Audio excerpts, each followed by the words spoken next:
So, some things I want you to keep an eye on here. Have a look at Cortez's physicality. So, not sure if this is going to be the best opponent to demonstrate her lack of physicality, because remember, Cedillo is 1-0. But one thing, well, actually what I will do, I will use this fight to describe Cortez and how I feel about her, what I've seen in her past performances. So one thing that I've noticed about Cortez is she really lacks the physicality to impose herself on her opponent. And she, even though from a technical point of view, she's a decent grappler, she really struggles to hold her opponents down because of how small she is. I mean, look at this. Her opponent's literally just got to her knees quite easily here. And she's in a strong position to stand back up. Like, that's the first thing that was perfect timing.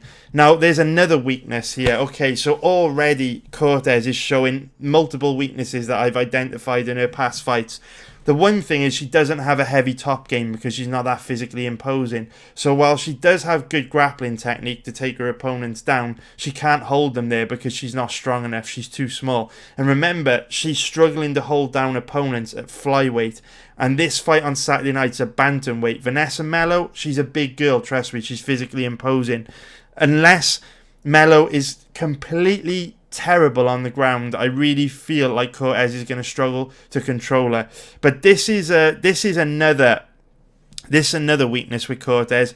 She loves to take the back, and one of the problems with Cortez is, when she gets the back and she locks a body triangle in play, her back control is pretty good, but because she's quite small, she really struggles to get deep hooks in. And for that reason, when she's moving to take her opponent's back, she frequently finds herself in a position where her opponent can explode into top position.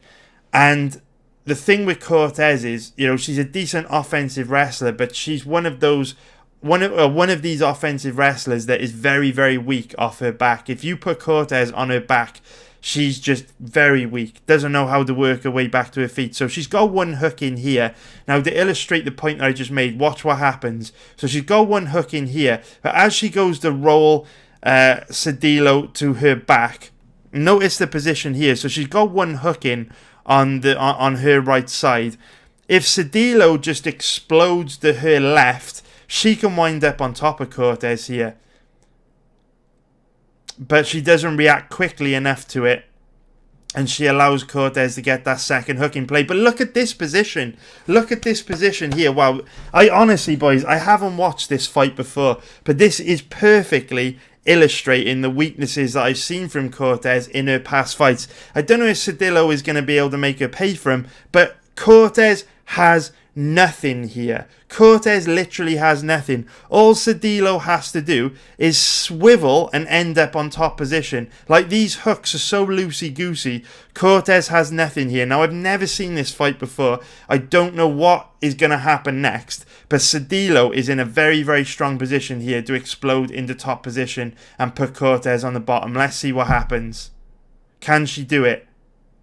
Literally, she missed her opportunity.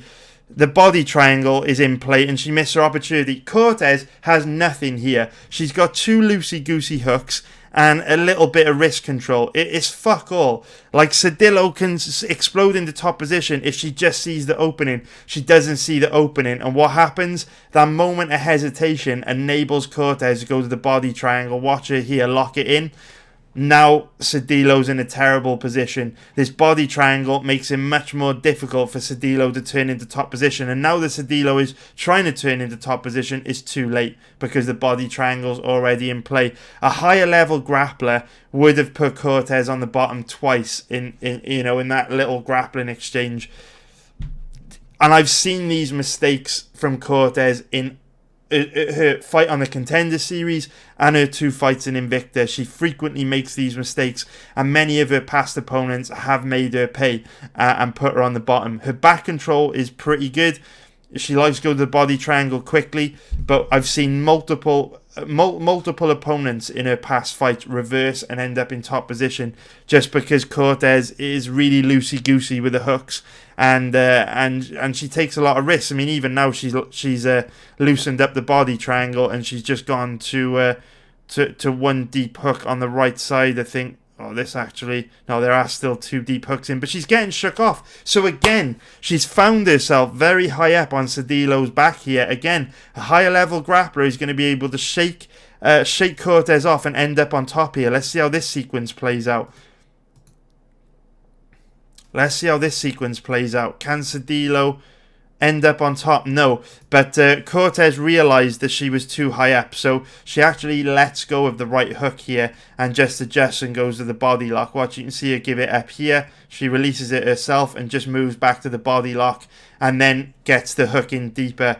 Pulls Cedilo back, but Cortez showing all kinds of weaknesses here, like the guy earlier on at the beginning of the live stream that said Cortez showed amazing wrestling on the Contender Series. Nah, mate, go back and watch that fight, dude. I mean, Cortez may look good to the naked eye, but if you understand grappling, she's making so many mistakes here. I mean, what is this angle? What is this angle where she's on the side of Cedilo here? What is she doing? A higher level grappler would just peel this right leg off and explode into top position. That's all that would happen here. So I'm very much looking forward to seeing what Melo can do, because there's tons of footage available on Melo. And what I will also say is Tracy Cortez is not the strongest offensive wrestler. She really isn't, because she's not that physically imposing. If Melo has got any level of takedown defense, she's really going to struggle to get Melo to the ground. Now, the only thing that I would say about Cortez, which I like, is that her chain wrestling's pretty decent and she's got cardio for days. But even here, man, even look at this position here. So in this position here, her leg is completely tangled up. If Cedilo was smart enough to just grab a hold of this single leg, Cortez's takedown defense is very bad. She could put Cortez on her back easily. Look at this, Cortez off balance. All Cedilo has to do, grab a hold of this single leg, and you can put Cortez on her back, no problem. But she just doesn't think quick enough, and it enables the Cortez to get on her back again. So many mistakes from Cortez in this fight, and these mistakes are present throughout all of her other fights. So I'm glad that these mistakes are being demonstrated here, so that you can kind of see where I'm coming from, and I can talk you through them. To the naked eye, it looks like Cortez is doing great in this fight, but she's only doing great because Cedilo is not making her pay for the significant mistakes that she is making in these grappling exchanges. So one of the things that I do like about Tracy Cortez, though, is she does have cardio to fight at a relent. I mean, look at this. Her opponent literally just fell to her back there. Cortez does have cardio to do this for 3 hard rounds. Remember, Melo is taking the fight on 2 weeks' notice. But another big weakness that Cortez has is that she has very, very bad striking defense. Cortez's striking's not it. I mean, even look here again. Cedilo in strong position to wind up on top. She's actually gone to the right side. She's leaning to her right, or she's leaned, to her left. It's all kind, there's all kind of weaknesses here from Cortez. We don't need to see any more. What I would also say is Cortez has got really, really poor striking defense. She's very, very easy to hit. Melo in the fight against Aldana, it's the only fight that I've watched of Melo in preparation for this. What I will say is Melo is a big, strong, physically imposing girl, and she's got fast hands, a lot of power in her hands, decent boxing, and she's tough, man. She's got a granite chin. Don't know anything about her grappling, because obviously this was a stand-up fight, but we've got tons of footage to watch of Melo, so I'm hoping we're going to see a little bit of her grappling tested here, because she does have home advantage on her side, and like I say, her odds are 2.80. I mean, Cortez is so bad that we might have a decent underdog bet on our hands, and it certainly doesn't hurt that this fight is in Brazil. So let us just fly through the Twitch live chat, see if we got any questions before we get into studying Melo. I'm fucking praying Melo has got some level of grappling, even just basic grappling, because I believe with Melo being much more physically imposing and with Cortez being really small and not that physically imposing, I believe this will be one of those fights where physicality could play a really big factor. And as long as Melo has got some level of grappling, she should be able to really cause Cortez some big problems. So I'm looking forward to jumping into Melo's past fights here.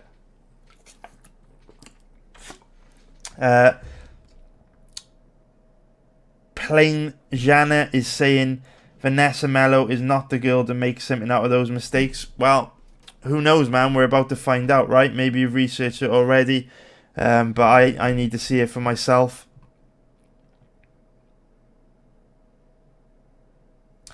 Plain Jan is saying Cortez might not even be UFC material, but Melo surely isn't, in my opinion. The only factor is size weak.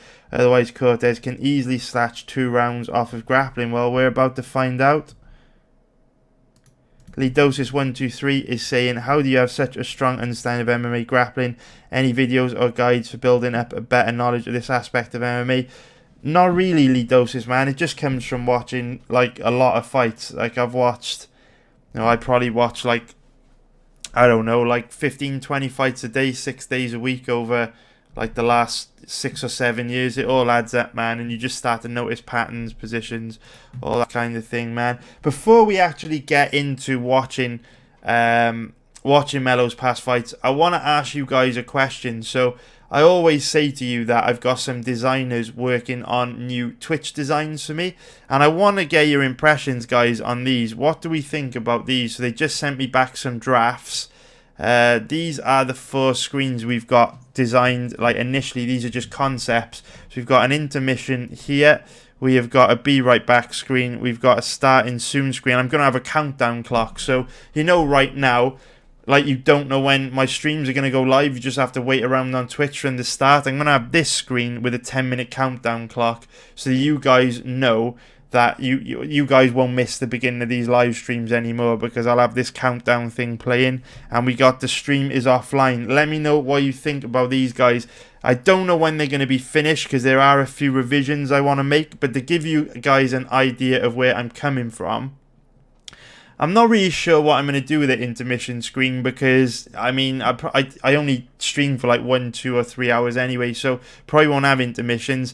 Be right back's pretty self-explanatory. Stream is offline, pretty self-explanatory. But this starting soon screen is pretty cool, because what I'm going to do is I'm going to make like little highlight reels of interesting fights that I think you guys will like watching that maybe you haven't seen before. So like old Vale Tudo fights featuring Chuck Liddell and Rafael Cordero, shit like that, and I make like cool little highlight reels to play here, so that when you come early and you're waiting for a stream to start, you're not waiting for 10 minutes watching something boring. I'm going to make loads of cool little highlight reels and stuff to play here for you to watch of some interesting fights. That's like my plan. So if you guys have got any feedback on these screens at all, things you don't like, things you do like, let me know, and then I will go back to the designers tomorrow, and I will start getting the ball rolling for getting these finished as soon as possible, so we can start using them.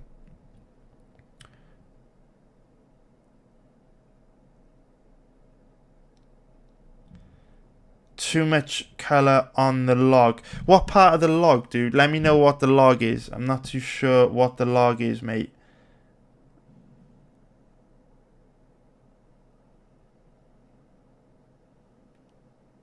Let me know, Lidosis, what a log is, man. I'm not too sure. Let me know though, dude, and we can get it changed. But anyway, that is the Twitch shit, which will be coming. So I've been promising it for ages. Honestly though, guys, right?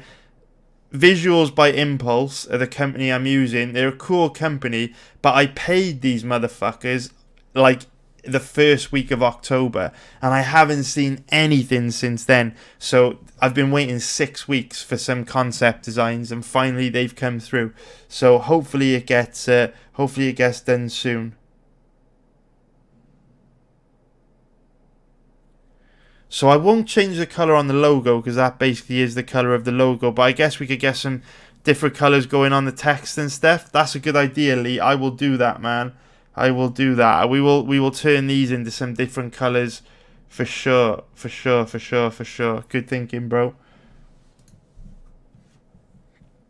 Oh, that's a good idea. So richer put. I like that idea, man. That's a good idea. Have like a different color for offline. Yeah, I like it, man. I like it. That's a good idea, dude.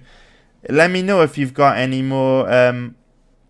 If you've got any more ideas, guys, throughout the rest of the video, and we will get it implemented. Right, let's watch some fights on Melo. So we'll start off by watching her fight from back in July this year from Battlefield FC2 against Jan Finney. Let's go. Melo in the white shorts, Finney in the purple. Come on, Finney.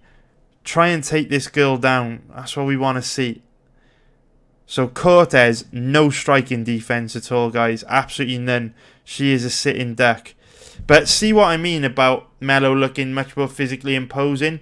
Both the girls are 5'5", but Melo has a really solid base, strong court. Just looks much more physically imposing, and physicality plays such a big factor in women's MMA. But we really want to see Melo's grappling tested.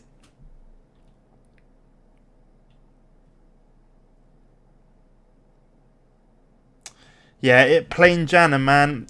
It probably is going to be a while before this Twitch shit's ready, because after they've done these concepts, they're doing some like animations for me, like transitional animations.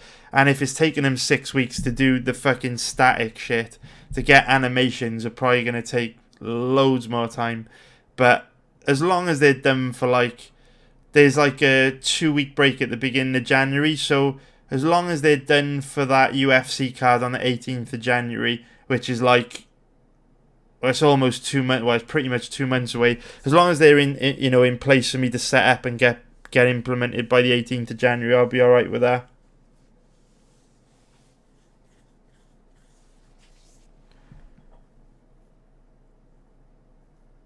So Jodie Gustin is saying that a fight against Firmino was mostly a grappling match and a clinch matchup. So that's good news. That is very good news. What I'm actually going to do, guys, we don't want to be here all night. So I'm going to skim through the fight because when we know Melo's going to have a big advantage when it comes to striking. That's like 100% a fact. Cortez has terrible striking defense and no power in her shots at all. So what we really need to do is find some footage of Melo grappling, defending takedowns. So I'm going to use the thumbnails down the bottom to just skim through, because we don't want to be watching 2 hours of kickboxing footage on Melo. That's not going to help us at all. Remember, time is money. Interesting. American Top Team t-shirt in Vanessa Melo's corner. Didn't know she'd spent any time at American Top Team. There we see a very nice counter left hook there, and another very nice counter left hook from Vanessa Melo as Jan Finney's coming forward. Very, very nice stuff there in the slow motion replay. But we do not want to see counter left hooks. We want to see takedown defense. Is Finney going to shoot any takedowns, or is this going to be a kickboxing match? I'm pretty confident Melo's cardio is decent. I mean, she made her debut against Aldana on short notice, so much so that she missed weight by 5 pounds, and her cardio was still decent. Like, even in the third round, she was still, walking Aldana down, trying to land bombs. Okay, we might have a little takedown attempt coming up soon.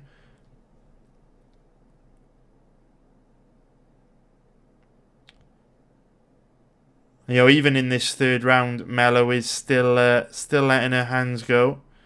Are we gonna get? Is this a replay of a grappling streak? Oh, it's not grappling. It's actually Finney just walking back to her corner. I thought because of the camera angle, there was a bit of clinch work.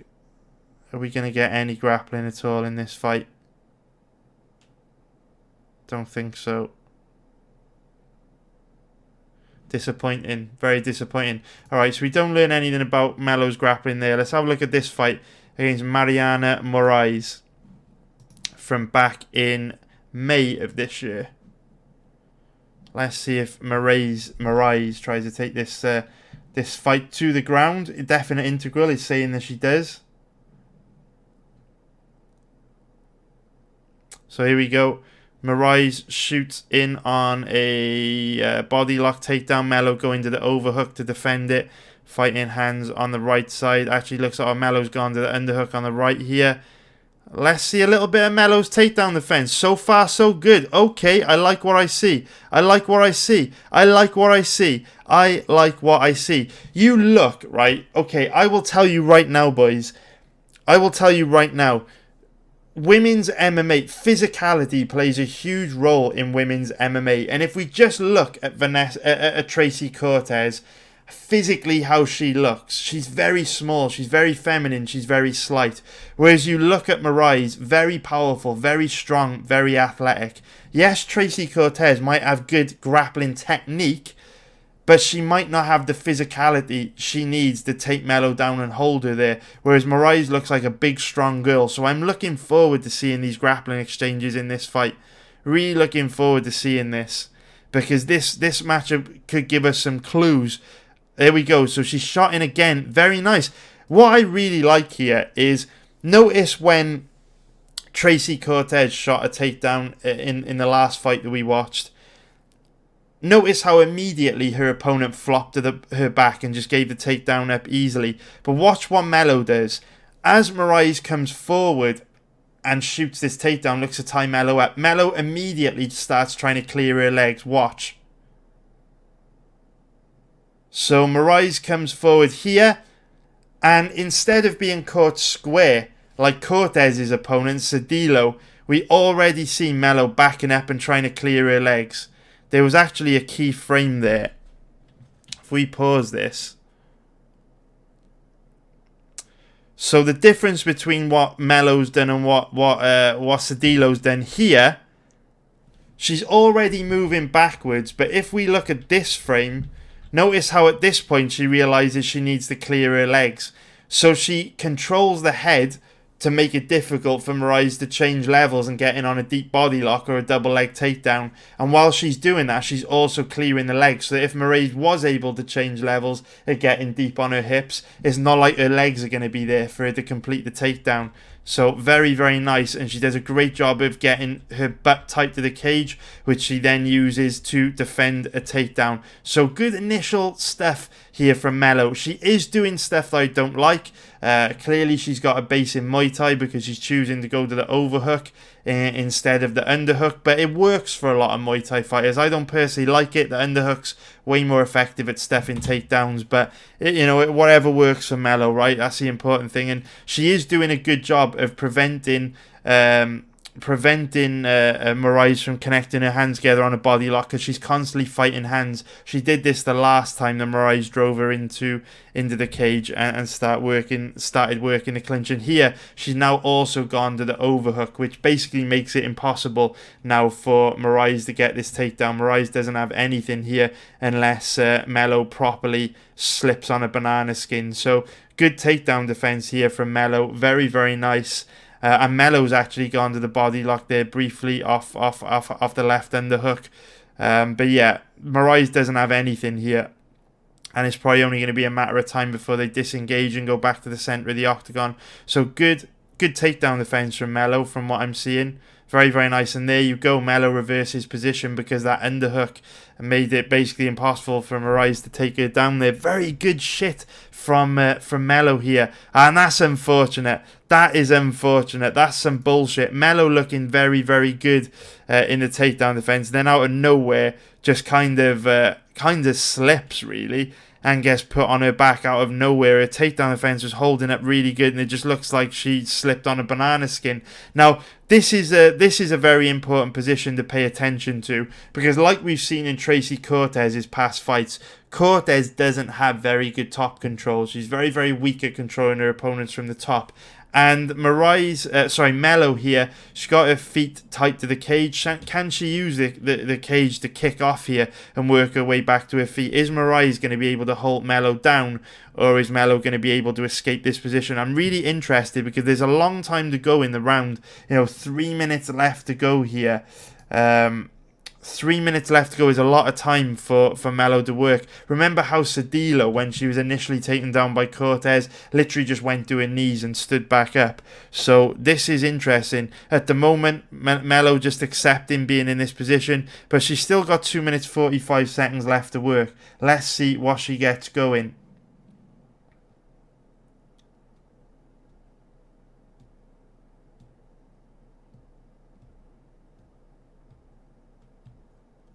So I'm just keeping a close eye on live chat, guys. Just catching up while Mariah's is inside control here.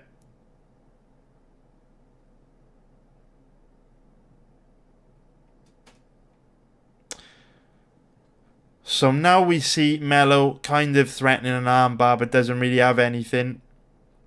2 minutes left to go. What can she get going here? Nothing so far.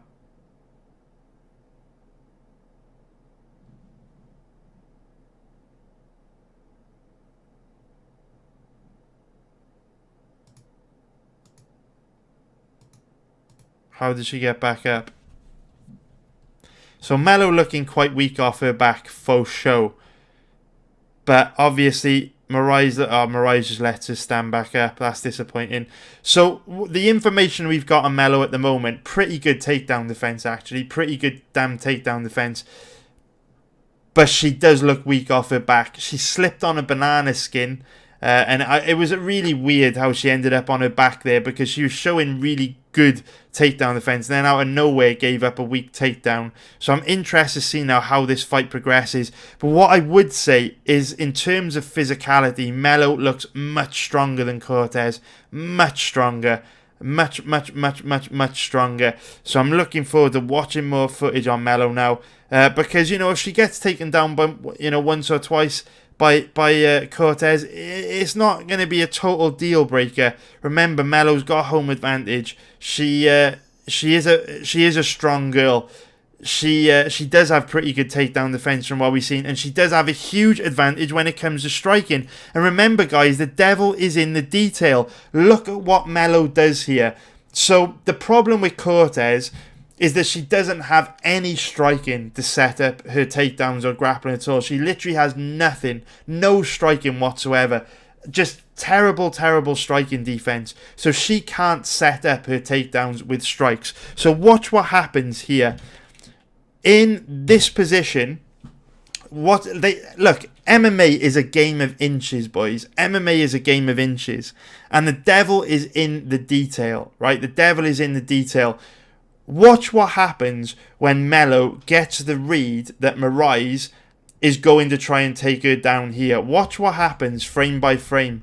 So as Melo comes forward, as Mariah comes forward here, and Melo senses that she's either going to try and take her down or tie her up, watch what Melo does with her legs. Any second now. When she realizes there might be a threat, so she overcommits here and gets aggressive with the strikes. And as Mariah comes forward, look at this level change. Look at this level change. Melo sees this level change. She recognizes that Mariah is about to duck under and shoot a takedown. Watch what Melo does with her legs. Watch. Immediately puts her hands on the head to make it difficult for Mariah to change levels, and then watch what she does with her legs. Once she's preventing the head from changing levels and getting deep in on her hips, starts clearing her legs. Beautiful. So to the naked eye, there might not be much evidence of Melo's takedown defense in this fight, but it's there. Because what I will say is, if Tracy Cortez is coming forward on these takedown attempts, she doesn't have the striking to set them up. She doesn't have the striking to get Melo thinking about her hands so she can duck under and change levels and get the double leg takedown. The interesting thing about this is Cortez is going to get lit up striking. So when she comes forward, Melo's going to see that level change coming from a mile away. And MMA is a game of inches. These tiny little details give you clues as to how these fights can play out. And from what I've seen, I'm not saying Melo is a rock solid bet. I'm not saying Melo is going to be able to keep the fight standing. Maybe Tracy Cortez grapple fucks her for 3 rounds. But from what I'm seeing, I believe Cortez is going to find it very difficult to get Melo to the ground. Obviously, if she does get Melo to the ground, Melo looks weak as fuck off her back. But based on what I'm seeing, I think Cortez might have a tough time here. And let's see if we've got any more comments in the live chat. Plain Janice saying, why would she let her back up and try to take her down again? So dumb. I know, man. Preach, dude. We see it every fucking weekend in MMA, man. Fighters making bad decisions. Okay. Irish brother saying she's like a turtle on her back. She has no dexterity in her legs and hips from the bottom. True, but side control is a difficult position to be in. Mariah looks like a big, strong, athletic girl, so it would be good to see Melo on her back in a few more circumstances, a few more situations, get a few more different opponents, so we can kind of get a strong opinion on it rather than just judging her based on one grappling exchange where she found herself, on the bottom, inside control against a girl that looks like she probably has a reasonably heavy top game.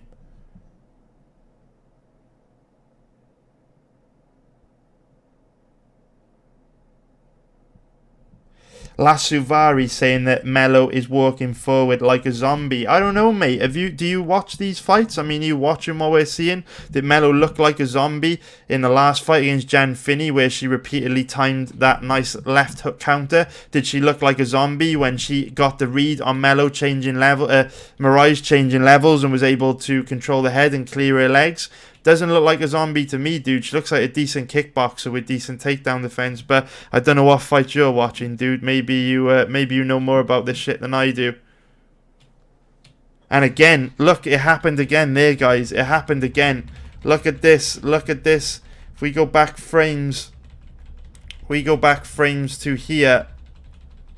Very, very subtle things that Melo's doing to make it difficult for Mariah to get the takedown here. Look again. If we start fast forwarding here, again, Melo stood right in front of us. She senses the level change from Mariah, and what does she do? She immediately starts to back up and clear her legs, and because of that, Mariah hesitates and she can't fully commit to the takedown. All these tiny little things that she's doing.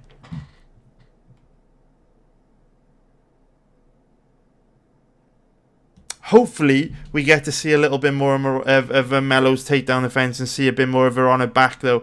Because striking, she's going to chew Cortez up, no doubt about it. Very, very, very good boxing. Decent hands. Especially the left hand, which is interesting because obviously, Melo's a orthodox stance fighter, but her main weapon seems to be that that left hook, that lead left hand. We want to see more grappling. And, in the last fight with Jan Finney, we could skip through that. Okay, a little bit more here. We could skip through that fight because, with the Jan Finney fight, it was clear Finney wasn't going to try and take her down. But it's important we watch all of this fight to try and just pay attention to these subtle details. So I don't like what Melo's doing here. So Melo is making a mistake in this position.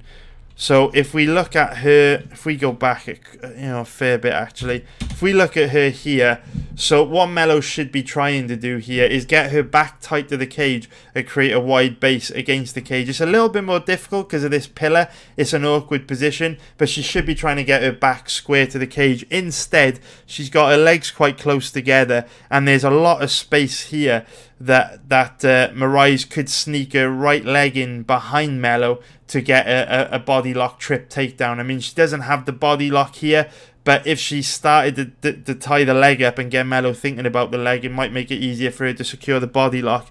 And a better chain wrestler like Cortez would probably be able to hit a takedown from this position. Mariah took look at this.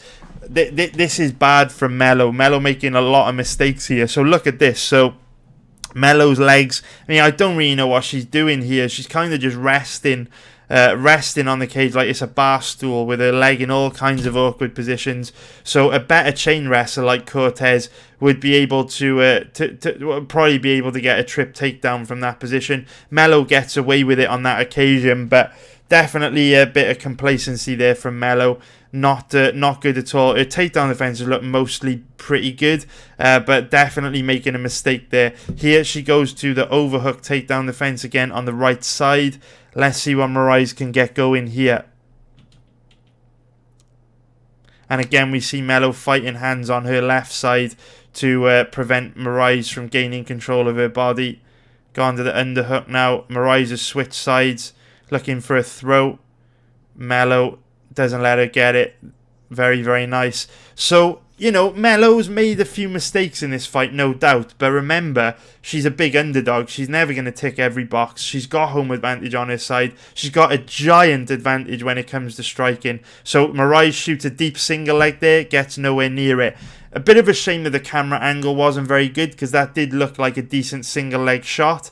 But there's no point in replaying it, because we can't see exactly what happened, because the camera angle it didn't show us the leg positioning.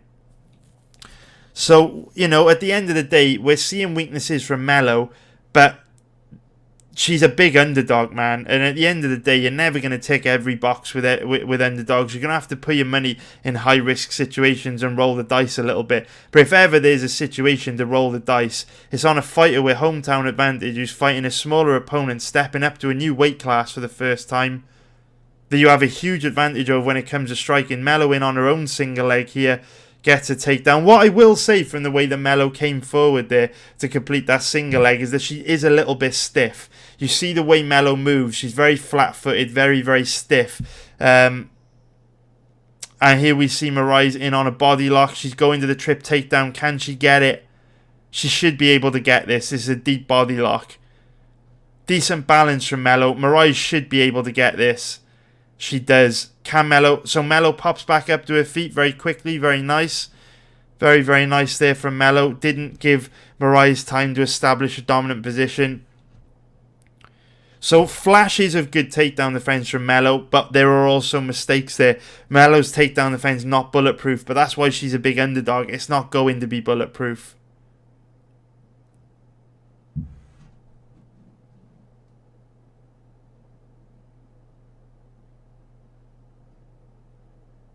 There's some long comments on Twitch. I will catch up with them in a little bit, boys. As soon as we get a breaker at the end of this fight, we'll go through these questions.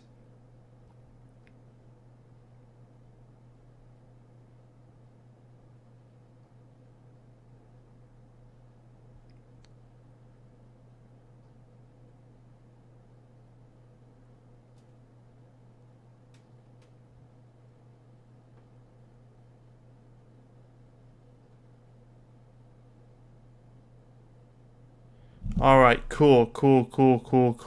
Into the third round now. At least we're getting a chance to see a little bit of Melo's cardio as well. Remember, she is taking this fight on 2 or 3 weeks' notice.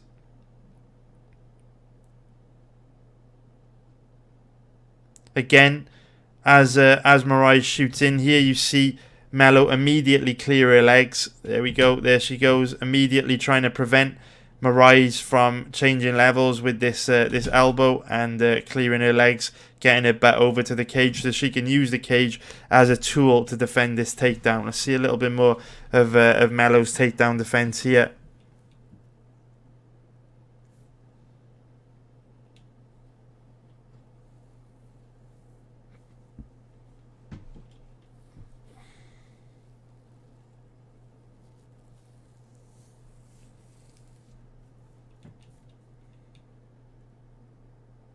So Moraes has nothing here. She's just chipping away at Melo in the clinch.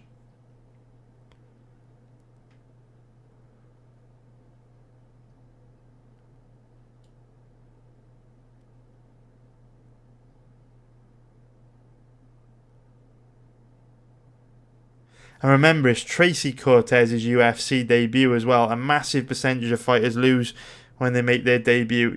Cortez young and inexperienced. Why in God's fucking name is Cortez a big favourite? Forget about a possibility of betting Melo. Who the fuck, if we look at the odds on Tracy Cortez, her odds were 1.55 on Tuesday. Some motherfuckers have bet her down to 1.45, which is minus 222 for an implied probability of almost 70%. Who the fuck is betting Cortez at odds of 1.55? Do you have shit in your eyes?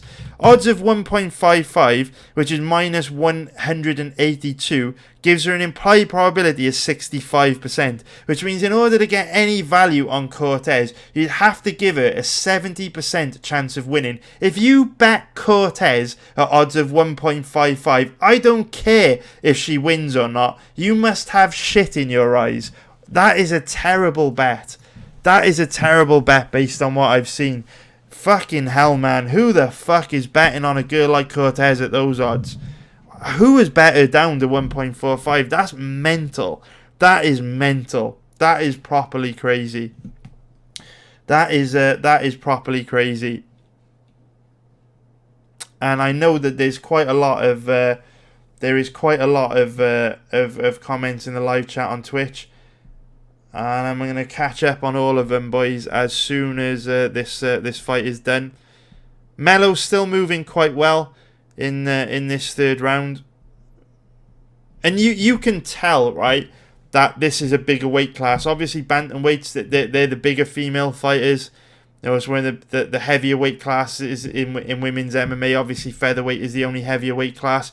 And you can just see that Melo is a big, strong, physically imposing woman compared to Tracy Cortez.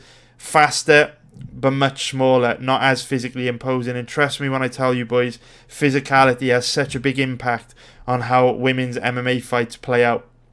And I really feel like Cortez could have some trouble on Saturday night dealing with how hard Melo hits and also how how strong she looks in the clinch, really, when she's not making silly mistakes like keeping her legs too close together, or I don't know what in the fuck the first takedown was that she gave up, where she kind of just dropped to her knees. It was really bizarre, and then obviously she looked really weak off her back in side control. But are we gonna get any more takedown attempts here, or can we move on to the next fight?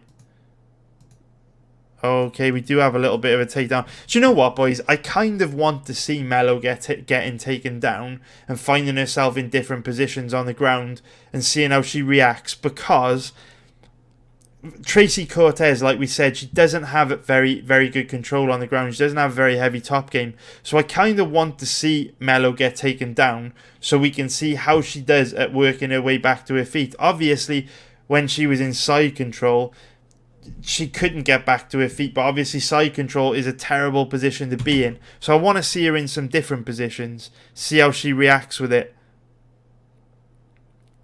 And we know a takedown's coming here. Mariah commits very hard to this by the look of it. There she gets in on a single leg, gets the trip takedown, and Melo just stands right back up. Very nice. Mariah keeps hold of the body lock, takes her down, and again Melo just stands right back up. So what's interesting here is Mariah looks much more physically imposing than Tracy Cortez, and Mariah was unable to hold Melo down, which is very interesting to see. It's kind of what I want to see. I want to see these exchanges. It looks like Melo might be one of these fighters that is very difficult to take down and hold down, but if you do establish a dominant position on her, if you flatten her shoulders out flat on the canvas, and put her in, get into her guard, she's very weak off her back. That could be what we're seeing with Melo. But we've got tons of questions to answer on Twitch, guys. So before we go into watching Melo's next fight, I will whiz through these and see what you guys are saying on Twitch. Let us have a look. What have we got going on? Plain Janet has said that this might be a good one to bet after the face-off, seeing the size difference next to one another. That is a really good point, Plain Janet. That is a really good point, bro. I like your thinking, actually, dude. Because obviously, then we'll get to see if the tail of the tape is accurate or not. If Melo is actually bigger than Cortez, or if they're roughly the same size. We will also get to see how Vanessa Melo looks weighing in. Remember, she did miss weight by 5 pounds in her UFC debut against Aldana, although she looked alright, like her cardio held up. Bearing in mind, Irene Aldana is a big, strong, physically imposing 5'9" bantamweight, one of the biggest bantamweights in the division, and now, Melo's going to be fighting Tracy Cortez, who is should be fighting at strawweight, and she's actually moving up from flyweight for this. So, people will say Melo looks shit against Aldana. She fought like a zombie, but bear in mind who she's fucking fighting. Aldana's one of the best pure boxers in the bantamweight division. Excellent footwork, fast, fights long, long reach, good at everything. Big 5'9", big, athletic, strong, quick, physically imposing female bantamweight, completely different to Cortez. So don't be so basic in the way you view these fights. The devil is in the detail. It's a very complex sport, and just because Melo walked forward following Aldana around the octagon, blocking punches with her face, doesn't mean that she could be a tricky stylistic opponent for Tracy Cortez. Just open your mind and actually look at the technique on display in these matchups. So it's a very good point, Plain Janet. You're right, bro. It might be much smarter for us to wait until the weigh-ins before making a decision on this one. Rye Beasley has said, okay, I don't really know what you mean by that, dude. Irish brother saying definitely need to see more of Melo on her back to get a clear read. Yeah, I agree, dude. Although it was nice to see her popping quickly back up to her feet when Moraes hit those body lock takedowns. Vcheck Mar 2 has said, can she knock Cortez out? I definitely believe so. We know Aldana is a big, strong, physically imposing 5'9" bantamweight with good striking defense and good footwork. And when Melo landed on Aldana, a few times in this fight, she definitely busted Aldana up and got her attention at flashpoints in that. So the fact that she was able to get Aldana's attention is a sign that she can definitely do some serious damage to a really small bantamweight like Tracy Cortez.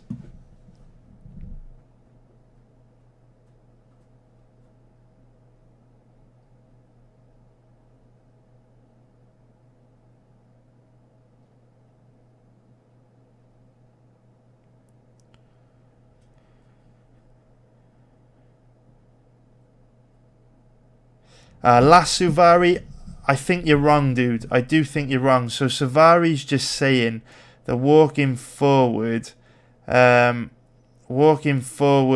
leaning back is not enough to avoid a takedown.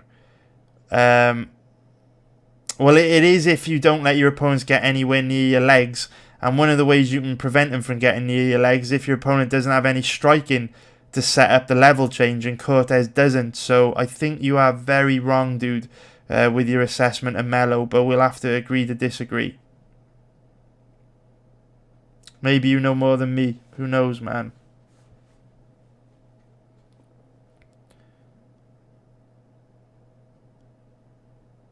So Dick Turpin saying that he fancies Raynan Barao on this card. I could definitely see him winning, man.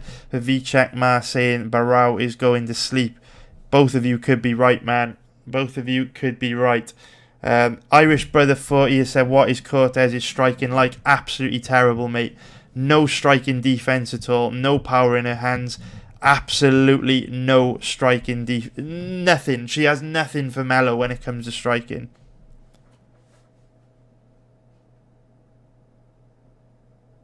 PMA every day saying, I think a 1 unit bet on Melo is fine. It is, man, but I do, I don't know yet. I want to see more from Melo, but I do like what Plain Jana said about waiting for the weigh-ins. I think that could really be valuable here. And if the odds decline a bit on Melo, I'd much prefer to wait and see the weigh-ins and see how Melo looks at the weigh-ins, and maybe even better at worse odds are like 2.50, something like that, than risk betting her now at 2.80.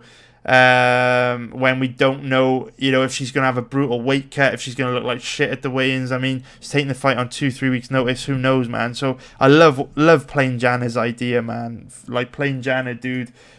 Good thinking, dude. Good thinking, mate. I wasn't even thinking of that. You've made me pump the brakes a little bit on this one. It's a really smart suggestion, dude, for sure. And Dick Turpin has suggested that some people might be betting with their dicks when it comes to this fight. Possibly Dick Turpin insinuating that people perhaps think Tracy Cortez is quite hot, and I wouldn't disagree, and that is why they are betting her as opposed to Vanessa Melo. Whatever, maybe. I certainly don't get the hype on Cortez. If you go back and watch her last few fights, I mean, go and watch her against Erin Blanchfield and Caitlin Neal. She looked like absolute shit.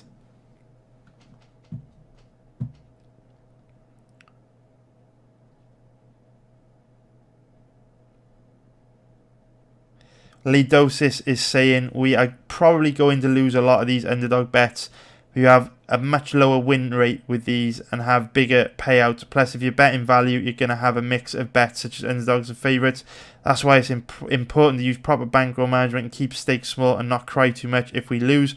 As long as we keep betting where we have a margin, we should crush it. Yes, for sure, man. Obviously, obviously we will lose a lot of these high risk gambles. We had a high risk gamble on Roger Huerta earlier on tonight, which lost.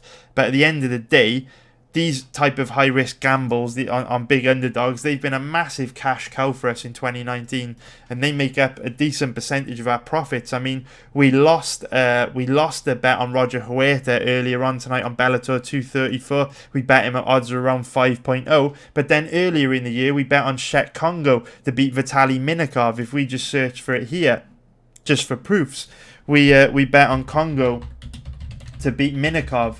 And he came through for us in a big way. I can't quite remember what the odds are. Is it this card here? Let's take a look.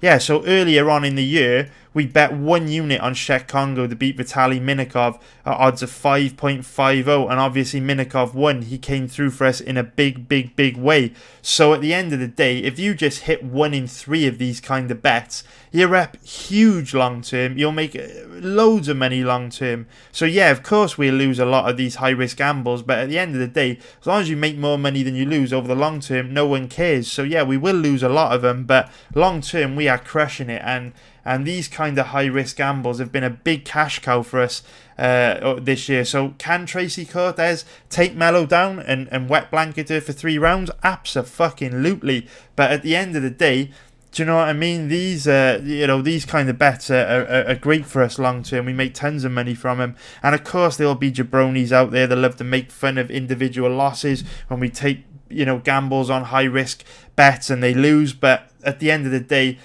that's all I care about is money. So say whatever the fuck you want, man.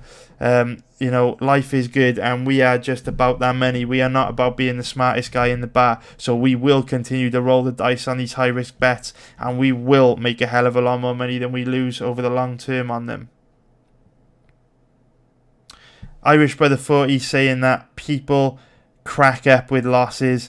I have not got lots of money, so don't bet that much, but I can take a loss. Yeah, shout out to you, Irish Brother, man. I see you in here every week, man, on the grind, dude. And you might not... Irish Brother's saying that he doesn't bet much money now. Dude, trust me, man. It was one point in time I was betting £5 a fight. Don't matter if you're not betting much money now, dude. I see you in here on every live stream. You're in my chat room every day, man. Keep grinding, dude. Keep getting your money in those strong positions. And trust me, man, before long, you will be betting big numbers. I promise you, dude. Obviously, it's not going to happen overnight. It may take it, 2 or 3 years to get there. But keep grinding, man, and you will get there for sure.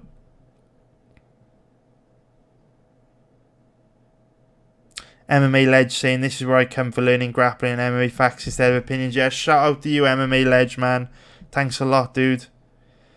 Dick Turpin saying Cortez can't hold Melo down. Melo's going to pop back up with them tree trunk legs. Cortez looks weak. Yeah, that's kind of how I feel about this fight, Kind of how I feel about this fight, mate. Irish Brother saying Melo with strength advantage, with Cortez has speed. We'd love to see him striking more to make my mind up. Dude, Irish Brother, my man, go and watch any of Cortez's fights. Go watch her against Agapova, Blanchfield, and Caitlin Neal, and you will see Cortez's striking is completely shit.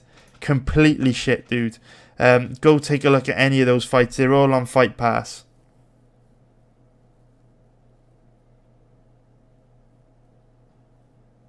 Ben Mooney saying 3 weeks notice for Melo. Yeah, man, she is taking the fight on short notice. MMA Ledge saying, love learning grappling facts here instead of opinions.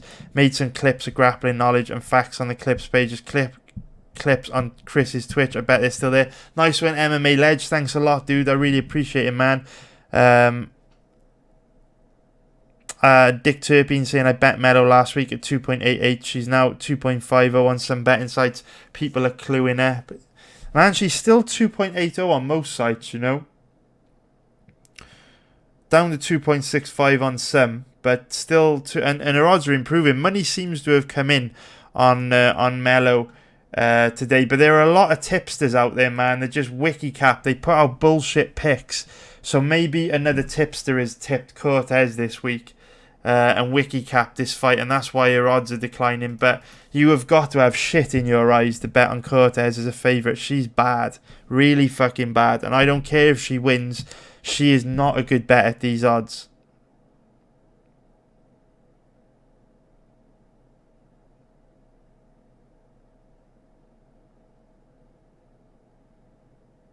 And Elon Musk is also just said, Elon Musk, I'm a big fan, dude. I wish I could afford a Tesla. I actually looked at buying a Tesla recently on PCP with a £10,000 down payment, a £10,000 deposit. A Tesla Model X was still £1,150 a month on PCP. Get the fuck out of my life with that. Elon, I would love to buy a Tesla, but that is way too much money, dude. They are expensive as fuck, and that's with a decent 10 grand down payment as well. You know what I mean? That is big money on a car.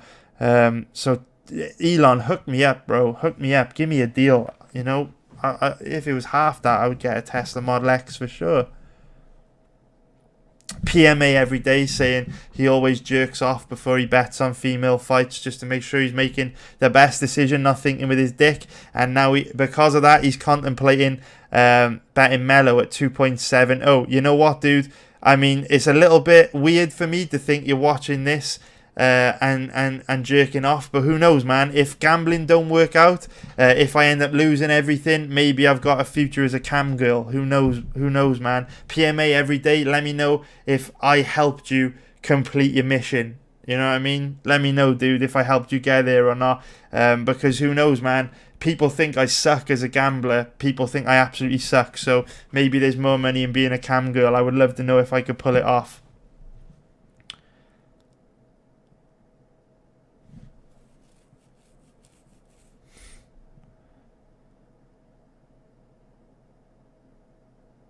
So Richard Poor saying, 1 year ago I started trying to bet MMA. My £25 initial deposit became zero very quickly due to bad impulses and hunches. I gave up. I came back again a few months ago, and since finding this channel I've tripled my deposit and never added more cash. Small bets here, but it is getting higher. We'll be happy with progress like this. Shout out to you, Richard Poor, man. That's great news, mate. Keep grinding, man. Keep using compound interest to grow your bankroll. You will get there, man. You will get there. Just don't rush. Just take it slow, see it as a game. I know it's only betting small amounts, but you will get there, dude. I was only betting small amounts when I first started out as well, man. Jodie Gustin saying, if Cortez can't get the fight to the ground, she'll be screwed. She is as uncomfortable as any fighter I have seen with striking at distance. I agree, man. Cortez's striking is bad. Dick Turpin saying, Will Martin bet Cortez? A lot of people will follow his bet. I don't know who Will Martin is, but he sounds like a giant fucking jabroni to me if he bet on Cortez. Terrible bet.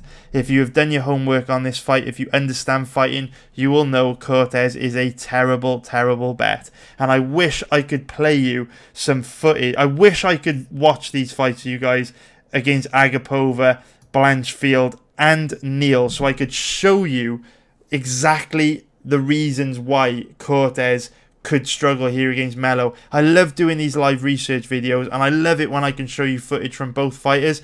The Cedillo fight kind of showed you the weaknesses in Cortez's skill set, but not fully, because obviously Cedillo, very inexperienced at 1-0, and she didn't make Cortez pay for the mistakes she made.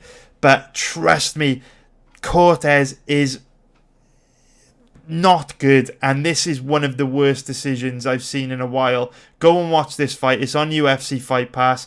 Blanchfield was fucking robbed. Absolutely robbed. So if any tipster, I don't know who the fuck Will Martin is, but if anyone tells you to bet on Cortez as a favourite, never, ever, ever, ever, ever, ever listen to another word that they have to say.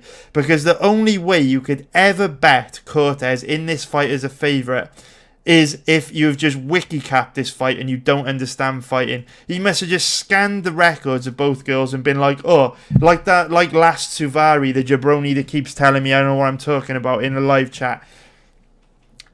He must have just looked at the fight against Irene Aldana and thought, oh, well, Melo just walked forward, blocking punches with her face. Cortez is a strong wrestler. Cortez is just going to be able to take her down and dominate her on the ground. What a fucking basic attitude and oversimplifying of such a complex sport.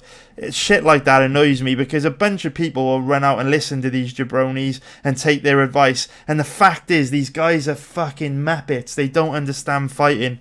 It's very frustrating. I don't know who this guy is, but if anyone told you to bet Cortez as a favourite, show them no respect. Because I don't care if Cortez goes out there and wet blankets Melo and grapple fucks her and dominates on Saturday night. That still doesn't make it a good bet. Remember, I always say good bets don't always win, bad bets don't always lose, and it upsets me. It makes me very angry that there are people out there that clearly don't do their homework, that will give advice on betting and advice on fighting without doing their homework, because it is very, very dishonest. It is very misleading, and it's just very reckless in my opinion, especially if you've earned the trust of people. You know, show some fucking respect for the sport and actually do your homework. Cortez, to betting Cortez at an implied probability of 70% is fucking ludicrous. It is absolutely ludicrous. I don't understand it. Lidosis is saying, Allsop is right. When I first started out betting, I was betting small amounts, around £20, but I just kept grinding, kept learning, and also stayed disciplined. Now I'm betting bigger amounts, on average £500. Now I'm making a good income from the sport I love. Shout out to you, Lidosis, man. Lidosis is one of my elite members. He joined me about... When did you join, Lee? It was like last August. Not that August is gone, August 2018. So in a year, or just over a year, he joined me in August 2018. Lee Dose has gone from betting £20 a fight to £500 a fight. So, do you know what I mean, man? Stay disciplined, keep grinding, keep putting your money in strong positions, man, and you'll get it, man. Lee Dose is living proof of that. And I remember, man, when Lee Dose first joined me back in August, he was like, we hit a rough patch just after he joined, and he was messaging me like every week saying, oh, you know, man, I don't know about this.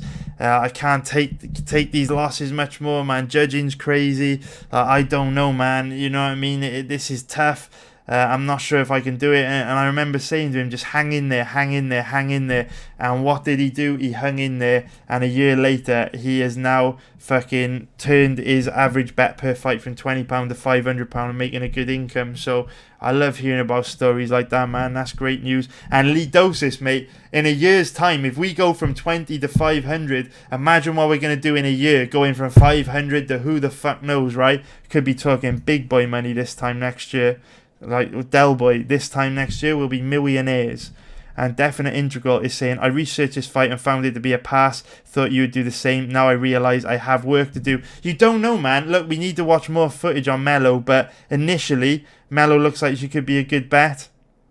And I definitely like Plain Jana's idea. I think I am going to take Plain Jana's advice and wait for the weigh-ins before I make a definitive decision on this fight. Einstein 550 has said, hey man, will you make a breakdown of Lipsky versus Veronica Macedo? I'm not too sure, dude. Oh, Einstein is one of my elite members as well. Shout out to you, Einstein. Einstein hasn't been with me for too long. How long, Einstein? Maybe like 5-6 months, something like that. But Einstein's from Brazil. He's also one of my elite members. Obviously I'll research the Lipsky versus Macedo fight, but I don't know if I'll have enough time to do a video breakdown on it, because Bellator has really fucked my workflow up this week. Putting that Bellator card on a Thursday has really derailed things for me. So I'm a bit behind in my research this week. I'm to dedicate a whole day to Bellator pretty much. So I'm a bit behind. But I will try and do Mikado versus Lipski on video if I can do, but I can't promise anything.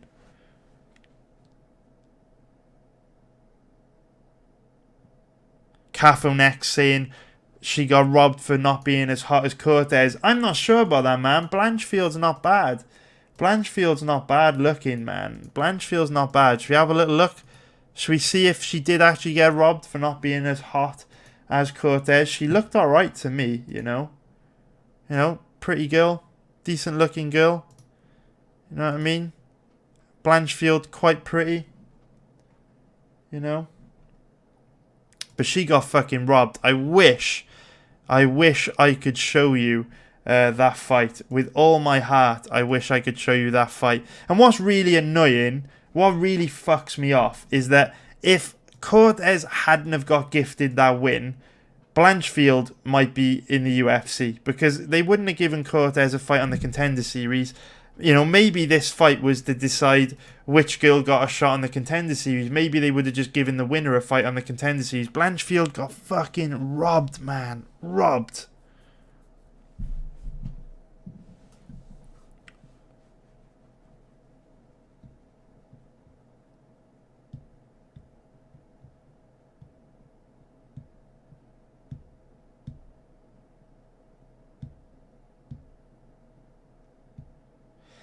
Plain Jana has said, Plain Jana has asked, will you do a live research video on Jam versus Jacare? By the way, another fight to bet after face-off. I wonder how Jacare will look.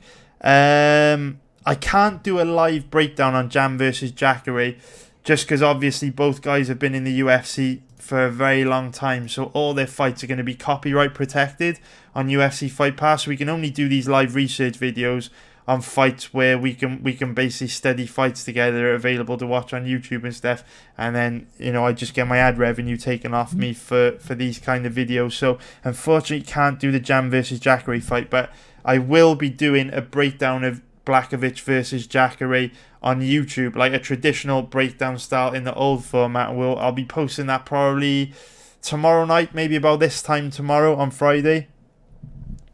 Silent Pillager is saying, don't get upset, Chris. It just makes odds better for us. Yeah, I don't get upset, man. I don't. I just think that it's just fucking annoying that people get to the point where they build an audience and they get people trusting what they say, and then they just don't do their fucking job properly and they just talk absolute bollocks. It's annoying because, like, at the end of the day, if you're putting your opinion out online, like, obviously I lose bets all the time. Like, I recommend bets to people that lose all the time. I cause people to lose money all the time. All the fucking time. Every month, right? We take losing bets.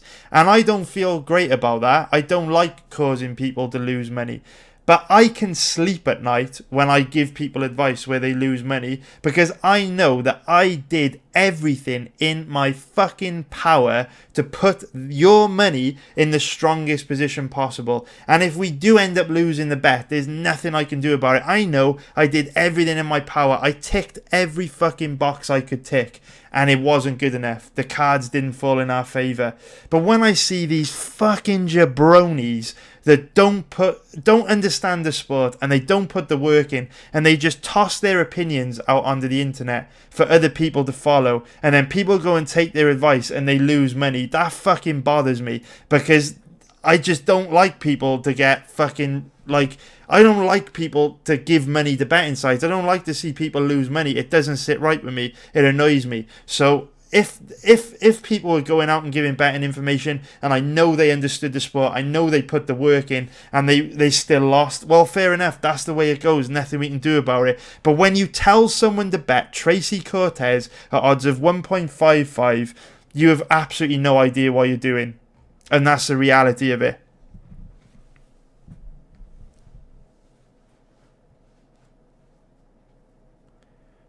Gucci Sniper, and Gucci Sniper is another one of my elite members. He's only been with me for a couple months, Gucci, but I love the fact that you are with us, dude.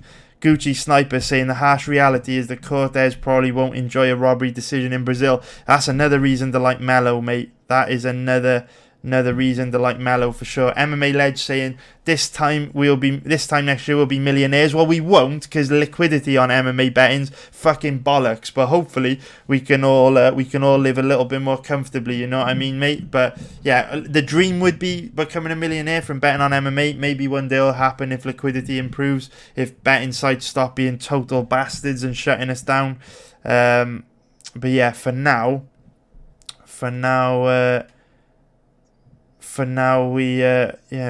it's going to be difficult to make a million with the current liquidity.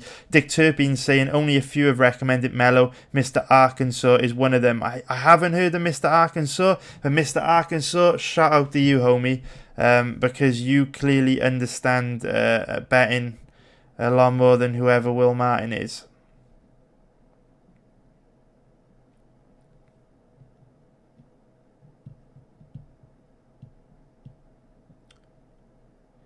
MMA Ledge saying you helped me make bear paper, Chris. Thanks a lot, dude. Really appreciate it, man.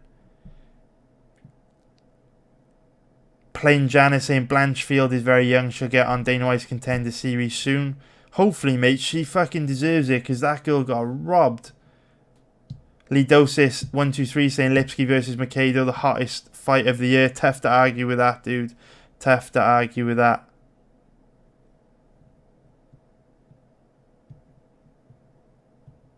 Gucci Sniper saying, hey Chris, nobody's mentioning how hot Melo is. She's hot, she's a local girl, and she's a tank. 3 units on Melo.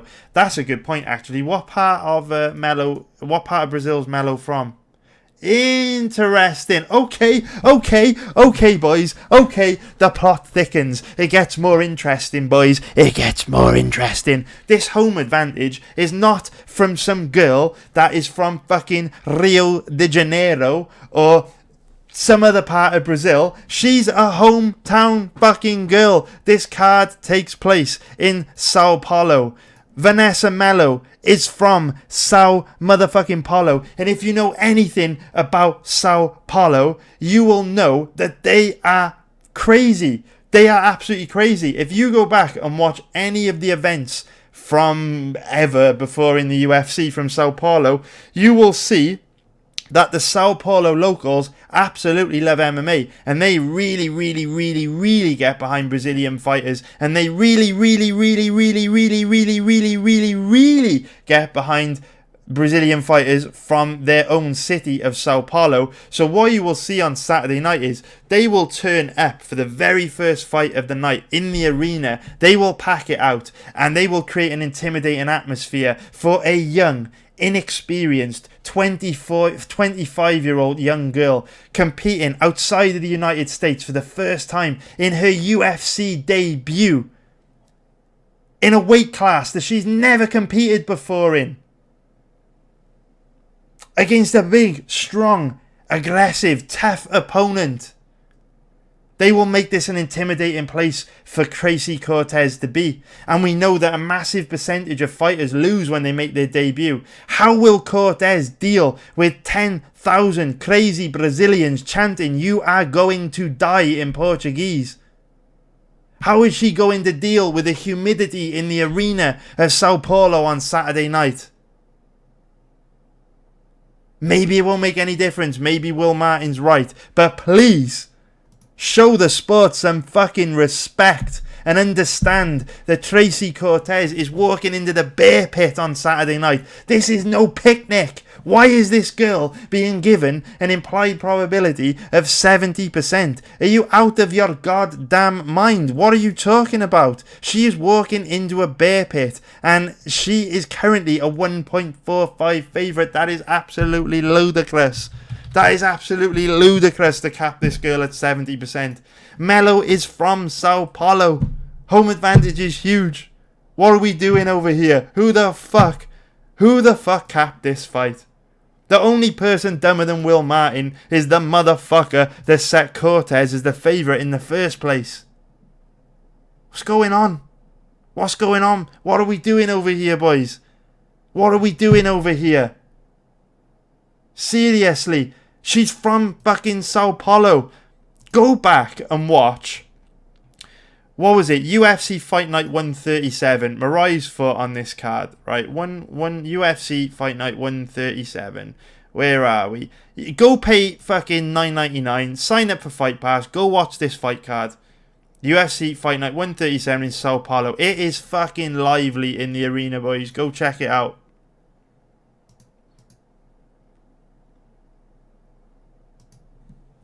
Dradnail17 saying, you've never taken a dollar out of my wallet. People have to own up to their own decision to place a bet, no matter what influenced them. Yeah, good point, man, Dradnail. Well said, dude. Well said. Well said. Gucci Sniper saying, if you're prepared to gamble, you should be prepared to win and lose. Simple as that. Good point, man. Irish Brother 40 saying, Chris, will you be looking into Andre Muniz versus Antonio Araujo fight? I think Muniz is a good bet. Be interested to see what you think. Yeah, man. I research every Bellator and UFC fight, so I will be getting to that. I don't know if I'll be able to do a breakdown video of it, because we are it is getting a bit busy this week now with that Bellator setting me back a day, but I will be researching it. And thanks for the heads up, mate. I will get to that fight soon. I'll do it tomorrow, actually. Thanks for the head up, mate. I'll definitely take a look at it. Cafo Next is saying, are you opening up the Elite like literally the week after this fight, or before the December 7th? No, man. So there aren't any Elite memberships available at the moment, but I am setting up a waiting list in the next break in the UFC schedule. Fahim Daubadriva is saying, how did Roger Huerta lose? I don't know, man. I didn't watch the fight. It's really difficult to watch.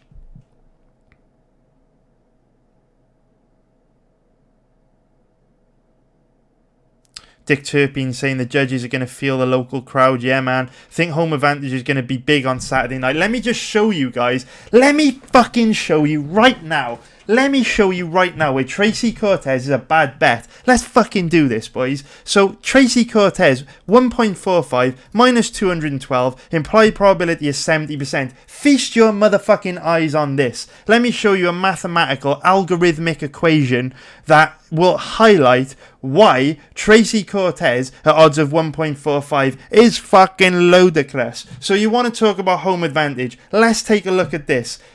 Brazilian fighting non-Brazilian. The Brazilian won. 1 point for Brazil. Alex Oliveira, Brazilian, fighting non-Brazilian. He won. Antonio Nogueira fighting a non-Brazilian. He won.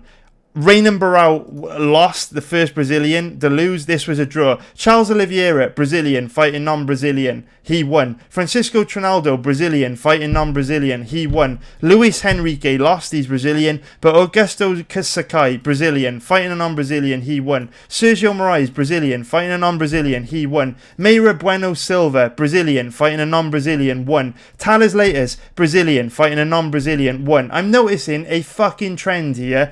Livia Renato Souza, Brazilian, fighting a non-Brazilian, won. So 1, 2, 3, 4, 5, 6, 7. Oh, sorry. We go 1, 2, 3, 4, 5. The Brazilian lost. 6, 7. The Brazilian lost. 8, 9, 10. So 10 Brazilians out of 12 won when they were fighting non-Brazilians. Now, I'm no fucking rocket scientist, but if you know that home advantage is absolutely massive in Sao Paulo, why would you bet a young, inexperienced fighter with significant holes in her skill set, who is making their UFC debut in a weight class they've never fought before? Why would you think it's okay to bet her at an implied probability of 70%? Are you fucking mad, bro? Are you mad? Are you mad? Yes, Einstein. Où va more fucking rare? Yeah, où va morrer? Don't know how to pronounce that, but où va morrer? You are right, dude. You are fucking right. And Einstein is Brazilian as fuck. He knows all about the où va morrer. Vcheck 2 saying these big old Brazilian balls up in your face. Gucci Sniper saying Cortez has the wrestle fucker to win a decision. I just can't see it myself. Well, we're going to watch a bit more footage of Melo, man. See what happens. Plain Janice saying, really enjoying the Welsh coming out of you. Bro, I am really enjoying the advice coming out of you because you brought up a really good point about waiting until the weigh-ins before we bet this fight. I absolutely love that idea, mate. Lee Dose is saying, this seems like a 50-50 fight to me. Defo value here without question. We need to watch more footage on Melo, man. We're still going to watch 3 more fights. It's going to be a long video, but fuck it. At the end of the day, we got to make some money, right? Richard Poor saying, was literally about to say this. Excitement goes up, so does the Welsh. Yes. MMA Ledge saying, Chris dropping knowledge, fact bombs. Thanks, mate. Silent Page is saying, where's the hype coming from this fight? At least Chrome Gracie was understandable due to name power. Do you know what? That's a very good point. Where is the hype coming from? So Silent Pillager is basically saying, you know, with Chrome Gracie, the hype was understandable due to his name power, due to the guys that he trained with. But where the fuck does Tracy Cortez deserve an implied probability of 70%? I'm guessing it's because A, she's hot, B, she won, A, she's hot, B, she's on a 1, 2, 3, 4, 5, 6 fight winning streak, and C, it's probably because people are like, oh, Melo looked shit against Irene Aldana. Let's completely ignore the fact that Melo took this fight on like a week's notice. Let's completely ignore the fact that Aldana's fucking huge, and let's completely ignore the fact that Irene Aldana is pretty fucking good, probably the best pure boxer in the women's bantamweight division. Let's ignore all that and let's just say, oh, Melo's shit because she walks forward like a zombie. Well, yeah, maybe she fucking does against someone like Irene Aldana, but maybe walking forward like a zombie, stuffing takedowns, will work pretty fucking good against someone like Tracy Cortez. You basic motherfucking jabronis. Look at this sport on a deeper level, man. You know what I mean? And Dick Turpin getting it right. Dick Turpin saying Melo was thrown to the wolves. 100%. Irene Aldana, absolutely fucking massive. One of the biggest girls in the division. Not being disrespectful. She's a beautiful woman. Very athletic. 5'9", 68.5-inch reach. Tracy Cortez is 5'5". Massive difference in size. 5'9", one of the biggest girls in the bantamweight division. A true bantamweight. Tracy Cortez at 5'5" should probably be fighting in the strawweight division. It's just this game is all about the details, man. And to have Cortez as the favourite here, you have fucking missed a good number of details for sure.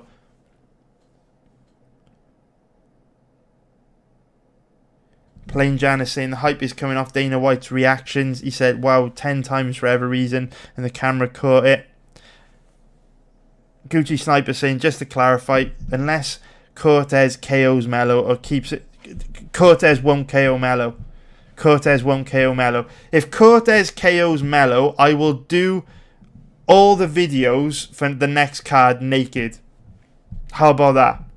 If Cortez KOs Melo, I will do every single live stream for the next event naked. I promise you. Not happening. Not fucking happening. No fucking way. I would be amazed. I would be actually amazed if Cortez knocked Melo out. So Gucci Sniper saying, just to clarify, unless Cortez KOs Melo or keeps it down for 3 rounds without Melo landing any strikes, how the hell does Cortez win a decision in Sao Paulo? Let's be honest here, yeah, but hometown judging could be a big deal, man. Lidos is saying he's high on Aldana. She's legit as fuck. She is, man, for sure. Irish Brother 40 saying, will you be live researching the Andre Muniz versus Antonio Araujo fight? I think Muniz is a good bet. Be interested to see what you think. Let's have a look, man. Let's have a look at the past fights. Can we watch any of their recent fights on Twitch? So the last 2 of his are on Fight Pass, so they'll be copyright protected. And these fights end quite quick, so can't really live research him. Let's have a look at Muniz. Last 2 fights of the contenders. The other fights ended very quick. No, this is not a very good fight to do a live research video on, man. We'll probably give that one a miss. Unfortunately, there's not too much footage to use for either girl.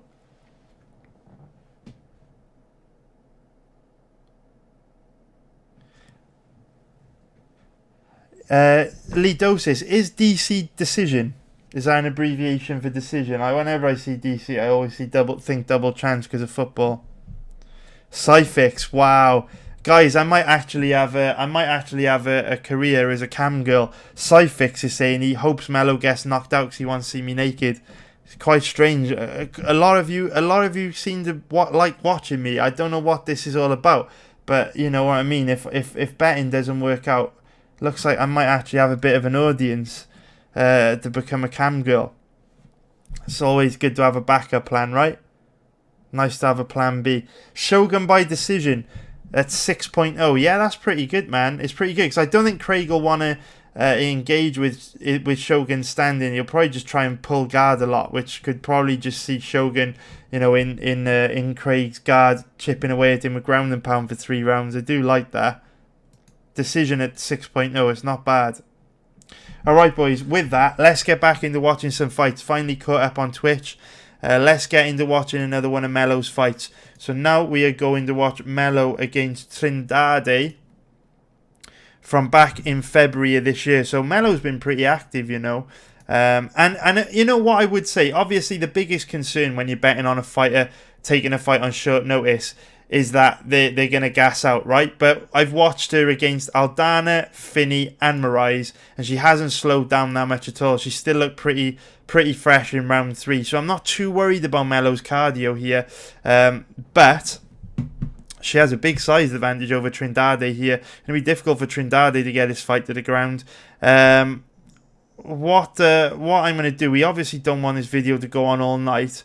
So I am going to skim through and just look for any situations where Trindade tries to get this fight to the ground.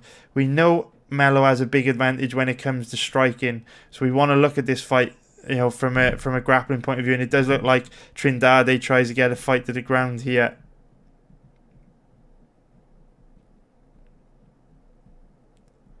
Let's see how Melo deals with it. Heavy hands from Melo. So we see Trindade change levels on a double leg there, but Melo showing decent hips. The problem is Melo gets caught quite square here. Cortez has decent, you know, trip takedowns. Chances are Cortez will be able to complete a takedown like that. So Melo looking a bit vulnerable in that position. You know, not good. And we get to see a little bit more grappling here. Trindade looking for the Paige Van Zandt style head and arm. So actually Melo looking for the trip briefly there. And what's actually interesting about this fight is we know Tracy Cortez is quite small. We know that she's not that physically imposing, and Trindade doesn't look that physically imposing either. So we're actually getting to see a little bit of how Melo's physicality might play a factor in this matchup.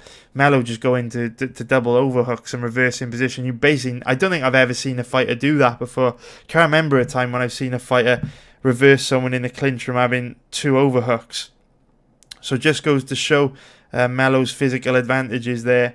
Very, very nice. And she actually gets her own very weak takedown there. Trindade, woeful takedown defense. Now we get to see a little bit of Melo's top game, but judging by how easily Trindade went down, I'm not expecting much from Trindade off her back here. While Melo's advanced in the mount, which is quite difficult to get when you're that tight against the cage. What's actually cool about this is we know that Tracy Cortez gives up position a lot on the ground. So here we're actually seeing a little bit of what Melo can do offensively on the ground, which is interesting. Obviously she looks big and strong from this position, very heavy from top position. You know, Trindade trying to buck her off. Interesting, very, very interesting. Melo choosing to just chill in half guard for a bit there. Right, we want to see these girls get back to grappling exchanges.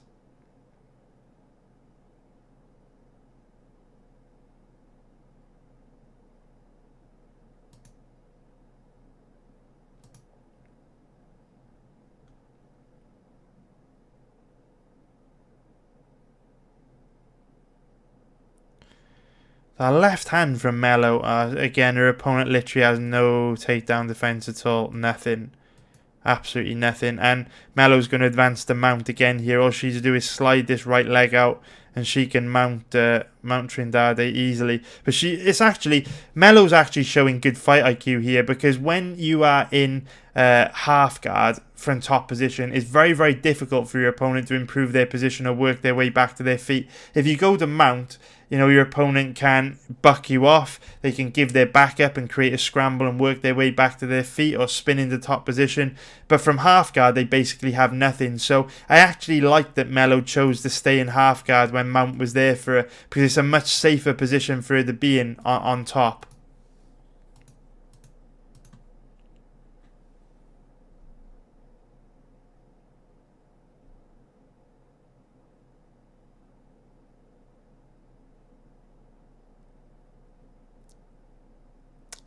All right, and it looks like that's it, guys, for that fight. Get to learn a little bit more about Melo's grappling there. Not a great deal though. Obviously, Trindade, they looked pretty weak off her back, very small. We'll look at this fight against Diane Firmino. Let's take a look if there's any grappling in this fight. Definite Integral said it was quite a bit of grappling in this matchup. Let's see what we get going. See if we got any more questions from Twitch. Muniz versus a Gucci Sniper and Justin. Jody Gustin saying Muniz versus Arajo is a classic striker versus grappler matchup. I do like those ones for betting, especially when both guys are roughly even money. Should be easy to work out who has the advantage there. So Dick Turpin, this is why I love doing these live research videos with you, man. You boys drop major knowledge. So Plain Janet bringing up a really good point earlier on about waiting for the weigh-ins, and Dick Turpin has just dropped major knowledge. So he just reminded me that Melo fought at high altitude in Mexico City in her UFC debut against Aldana. So no surprise that she didn't look that good, and her cardio held up. So Melo's cardio is legit for 3 rounds. You're right, Dick Turpin. That is one hell of a point, dude. Shout out to you, Dick Turpin, man. That's a great point. If Melo was able to fight Aldana on short notice at high altitude in Mexico City, there's a very good chance that on 3 weeks' notice in her hometown, she's going to be just fine. Great point there, Dick Turpin.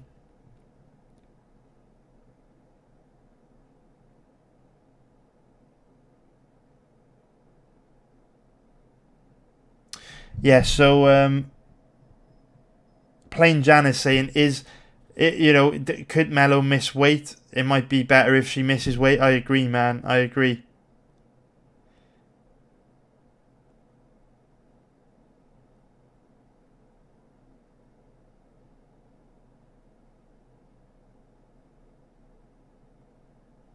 V-Check Ma saying maybe Melo takes Cortez down. Very good point, dude, because Cortez from the fights I watched looks very, very weak off her back.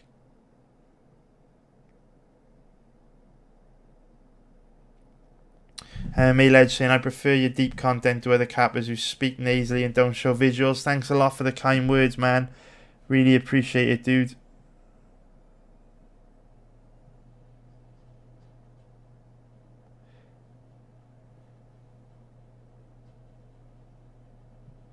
Harlem is saying, what is a good bankroll to start with for a beginner to still make money from your subscription fee? Almost anything, man. I mean, $20 a month, it's barely anything, dude. So you start with a small amount, just grind it up, use compound interest, man. Just only put your money in strong positions, and it might take you a long time to build your money up if you're starting small, but you will get there, dude.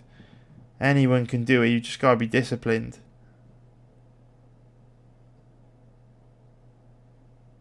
Gucci Sniper saying, if Melo was able to fight like that in Mexico City, she'll be a beast in her hometown. But can Cortez handle the sizzling humidity in Sao Paulo? Yeah, great question, man. Great question. Right, let's get back to this fight. A great point as well, Gucci Sniper.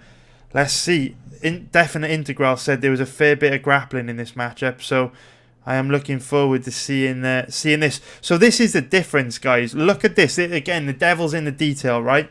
So if you go back and watch Tracy Cortez's fights, she has absolutely no striking at all to set her takedowns up. She literally just wafts in, changes levels, and looks to take her opponent down.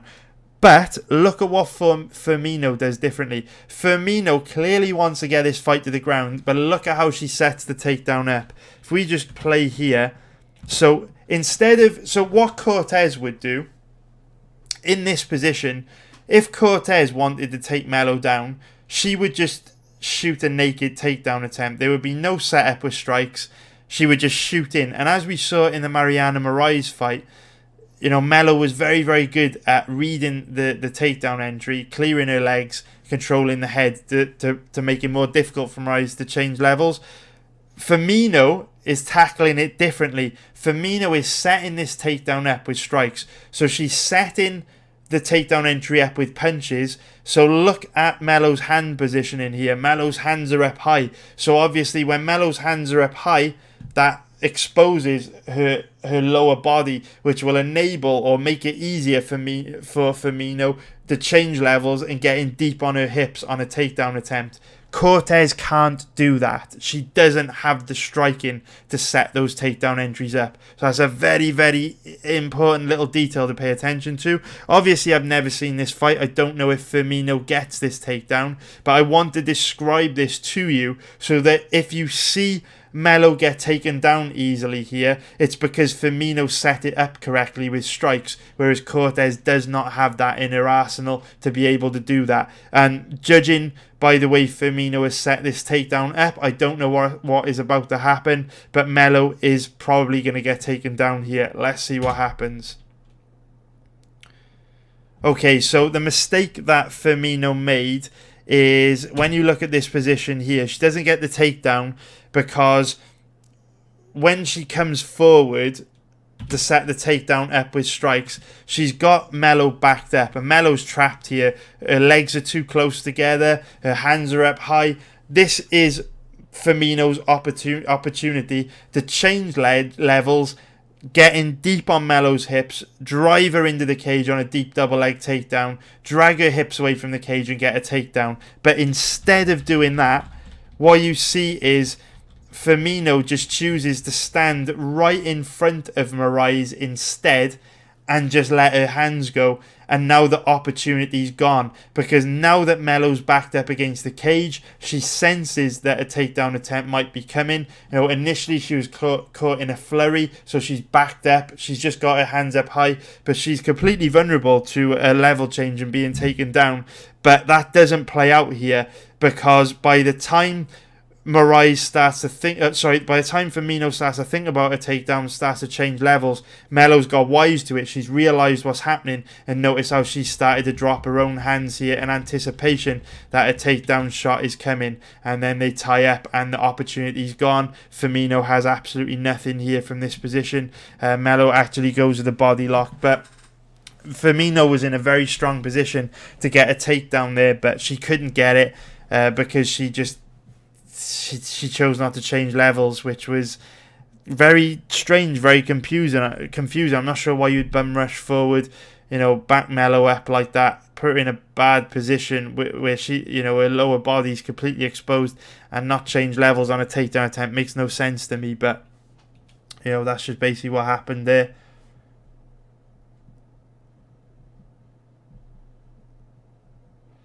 Whitetail 178 saying this fight is what I wanted to see. 4 units straight on Cortez for me. You are crazy, bro. You are crazy if you bet 4 units on Cortez. Let's see how this fight plays out. I do know I've seen enough already to not be able to bet Cortez. I don't know if I have seen enough to bet Melo though. Melo going for the Paige Van Zandt style head and arm throw. We see Melo going back to the body lock here. Would like to see a little bit of Melo on the ground. And of course it is worth noting that Cortez is pretty weak in the clinch as well. We see Melo defending his position with the body lock. Reverse his position nicely. In on her own takedown, gives up on it. Melo's got the body lock here, not doing too much with it, apart from obviously defending any potential level change. Obviously, Firmino can't level change while Melo has that body lock.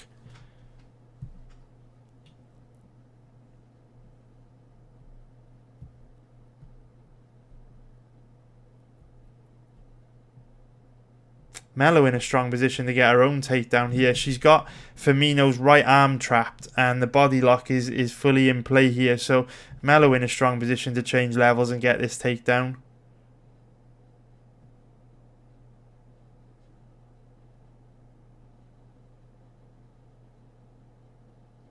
Whitetail178 has said, have you factored in the motivation aspect for Cortez regarding her life story? Have you factored in Melo having a son or a child and having mouths to feed? Everyone wants to fucking win, man.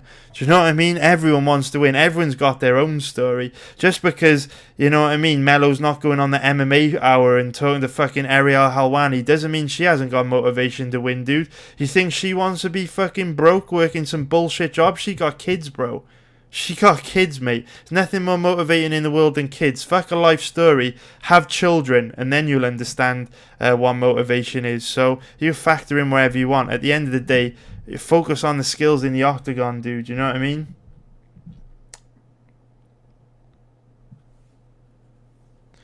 Melo in on a very nice deep body lock again here.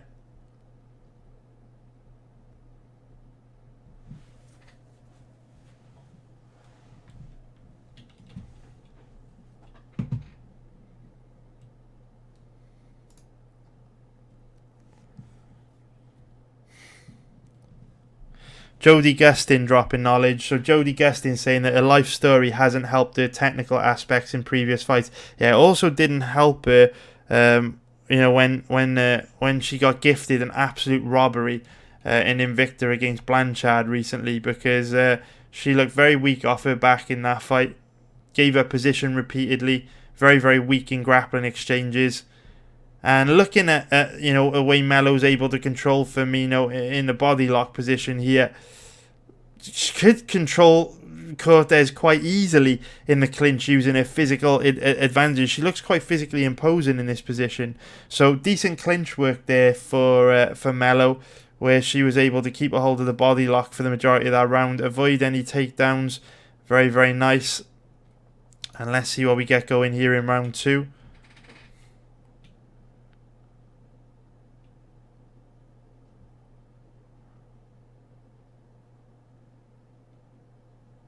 Both these girls love to hug it out in the clinch here. Neither girl really has anything in this position. Are we going to see any takedown attempts? Not really.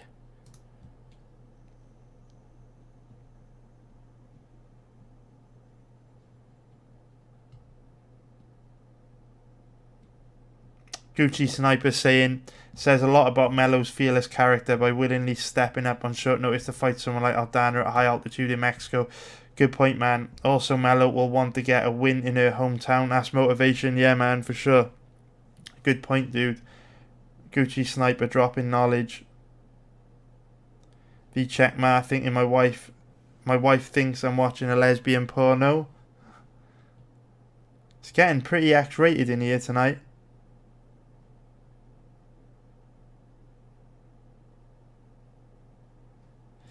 Fahim Daubadriva saying that he doesn't mind the control time for Melo in the clinch here, especially because Cortez is weak in the clinch. Yeah, it's a really good point, man. If Melo just gets to this body lock in the clinch against Cortez, it completely shuts down the threat of Cortez taking her down in the clinch position. Cortez will have nothing if Melo can get to that body lock in the clinch.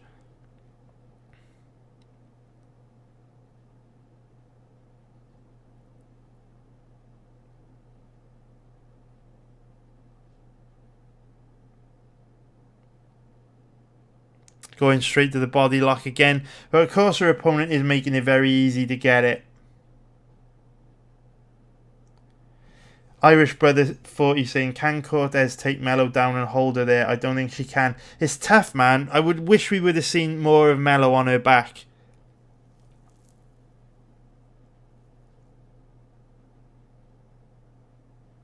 Oh no, Rivers of Red asking if Charles Oliveira and Melo parlay looks any good. It doesn't, dude. Because it doesn't, because obviously Melo's a high risk bet. Like, it's very possible Cortez could wet blanket her for 3 rounds quite easily. I mean, we haven't seen a lot of Melo on the ground. Oh, here we see her going for a trip takedown, getting her back taken. Let's see how she deals with this.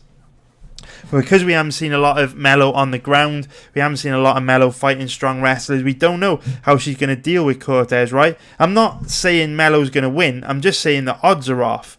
Like, Cortez could absolutely grapple fuck her for 3 rounds. She could absolutely wet blanket her. All I'm saying is Cortez does have weaknesses that Melo could potentially exploit. And remember, good bets don't always win, bad bets don't always lose. But I do like what Melo's doing here. So remember, if you go back and just remember Tracy Cortez's fight against Cedillo that we played at the beginning of this video, remember that Cortez got herself into some pretty bad positions on Cedillo's back. But Cedillo didn't react quickly enough to it, and she turned in the wrong way and wasn't able to make Cortez pay for a loosey-goosey control. She wasn't able to explode in top position. Notice here, now that once Firmino has got on her back very, very quickly, we see Melo turn into her left, turn into the correct side, and the referee separates them for no reason. But what that shows is, if Cortez did get on her back, and did have loosey-goosey hooks in, didn't gain very good control of her, it does look like Melo is willing to try and turn into her and take top position very quickly. So very, very nice to see. Very nice to see her do that. What other questions have we got? Harlem GSW saying, oh yeah, so Rivers of Red saying, is a Charles Oliveira Melo parlay any good? No, man, because Melo's a high risk bet, right? We don't know a lot about her grappling. Tracy Cortez is a persistent grappler, even if she's not the most technical. Cortez can absolutely win, dude. So there's no point in parlaying Melo with anyone because there's a significant chance Melo loses. Harlem GSW saying, I might cap Cortez at 60 to 70%. I might drive my car off a cliff tomorrow, dude. It doesn't make it a good decision though.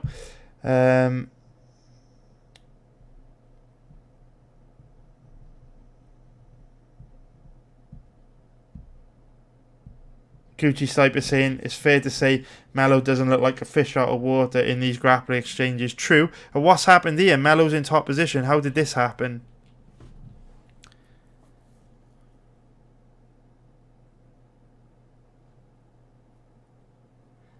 Fahim Daubadriva, I don't bet props, mate, just because they have really low max bet limits. So we see a little bit of Melo's power here, right? She showed in the Aldana, she got Aldana's attention with the big shots that she landed. And we can see here, she stings Firmino with a big left hook there. Look at that beautiful left hook that lands. Just here, watch, it's the next one. Boom, boom. Got her attention. Firmino didn't like that at all. And trust me, Cortez is a sitting duck standing. And we see Melo shoot her own very nice deep double leg here. I'm liking Vanessa Melo, boys. I'm fucking liking this girl. She is showing ways to win this fight. And she's a big underdog. She's a big underdog. She's a big underdog. She's showing that she can win this fight. She is showing she can win this fight, boys. She might get taken down and dominated for 3 rounds. She might get wet blanketed. But I am confident she will have her moments in this 15-minute period. Home advantage, huge striking advantage, not terrible takedown defense, reasonably strong in the clinch, shown her own little double leg there. Just a shame we haven't seen her on the ground more. Hits hard, decent cardio.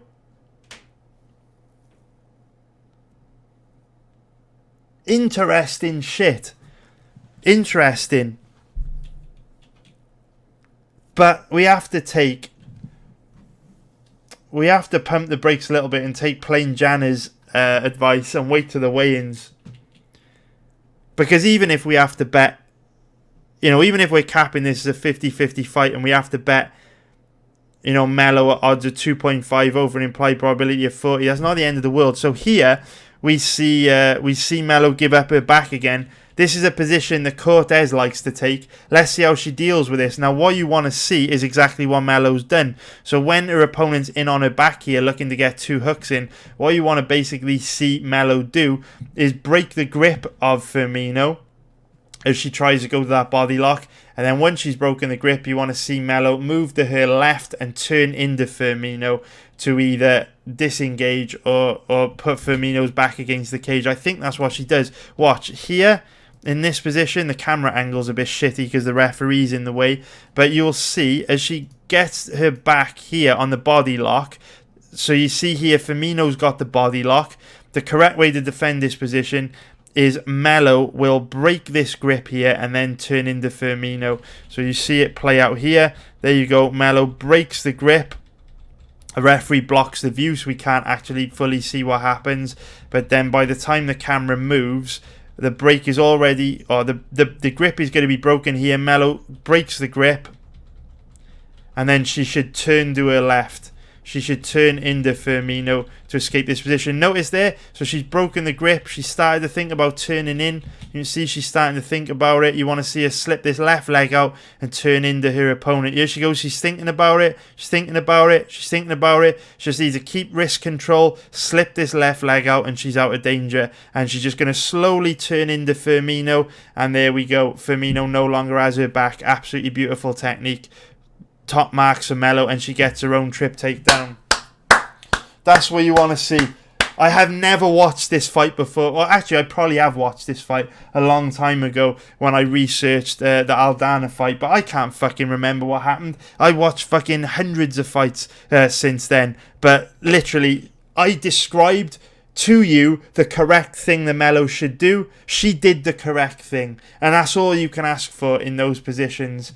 You know what I'm saying? That's all you can fucking ask for in these positions. Melo did the correct thing, and now she's in top position, in Firmino's full guard. The ref loves separating these girls for absolutely no reason at all. Absolutely no reason at all.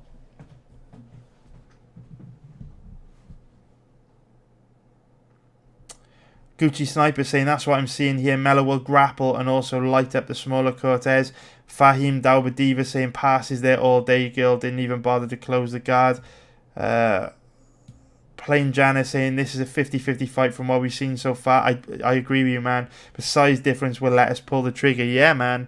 Yep. Obviously, Melo's takedown defense isn't bulletproof. It isn't. Obviously, Melo looked weak on her back against Mariah's inside control. It's undeniable. But at the same time, the physicality of Melo will somewhat negate Cortez's technical advantage when it comes to grappling, because Melo is a big, strong, powerful bantamweight. It's not going to be easy to move her around on the ground and control her. You know, you have to remember size matters in MMA, and Cortez and Melo on paper might be 5'5" each, but when you look at Melo, how hard she hits, how physical she is, how big her legs are, it's clear she's got a big physical advantage over Cortez. Cortez moving up from flyweight when she's a small flyweight. To be fair, she'll probably be fighting at strawweight. And Melo's grappling looking alright in this fight. I mean, obviously, Firmino isn't a very high-level fighter, but neither's Cortez. Cortez isn't a high-level fighter either. She fucking robbed Erin Blanchfield. So, let's be real over here, But Cortez isn't that great either.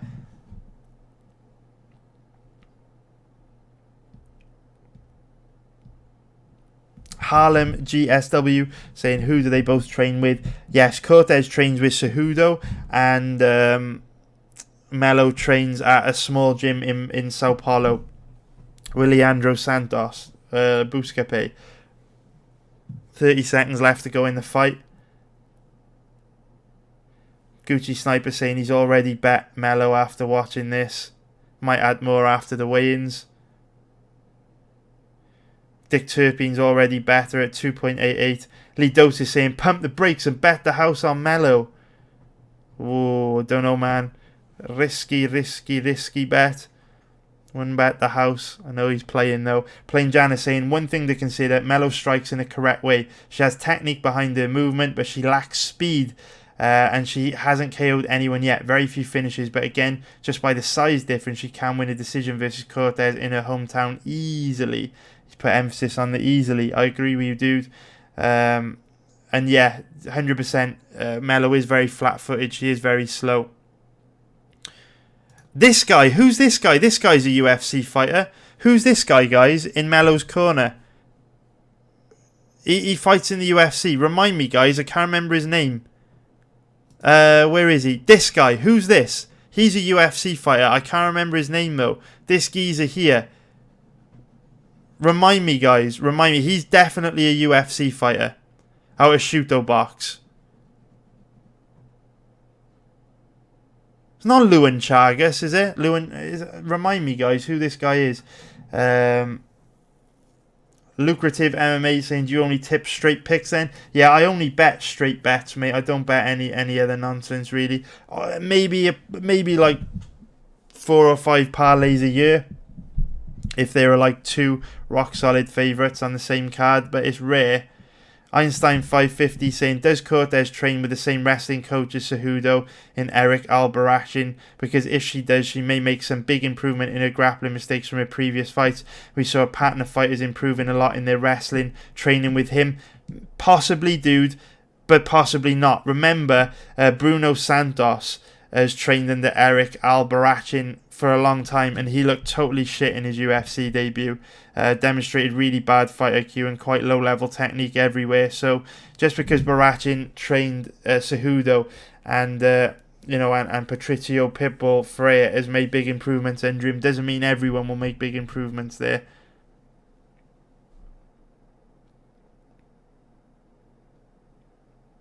Dick Turpin bringing up a really good point, saying, look at Rockhold, he couldn't move, Jan. Cortez going to have trouble and a long night. That's a really good point, because Jan Blachowicz historically has pretty bad takedown defense. And who is this guy in the pink t-shirt? He's a UFC fighter. I can't remember his name. But Rockhold couldn't get Blachowicz down because... usually Blachowicz got really bad takedown defense, but I think Rockhold struggled, like Dick Turpin says, because of the size. Polarize is asking, why is Cortez going up to bantamweight? I'm not too sure, dude. Not too sure,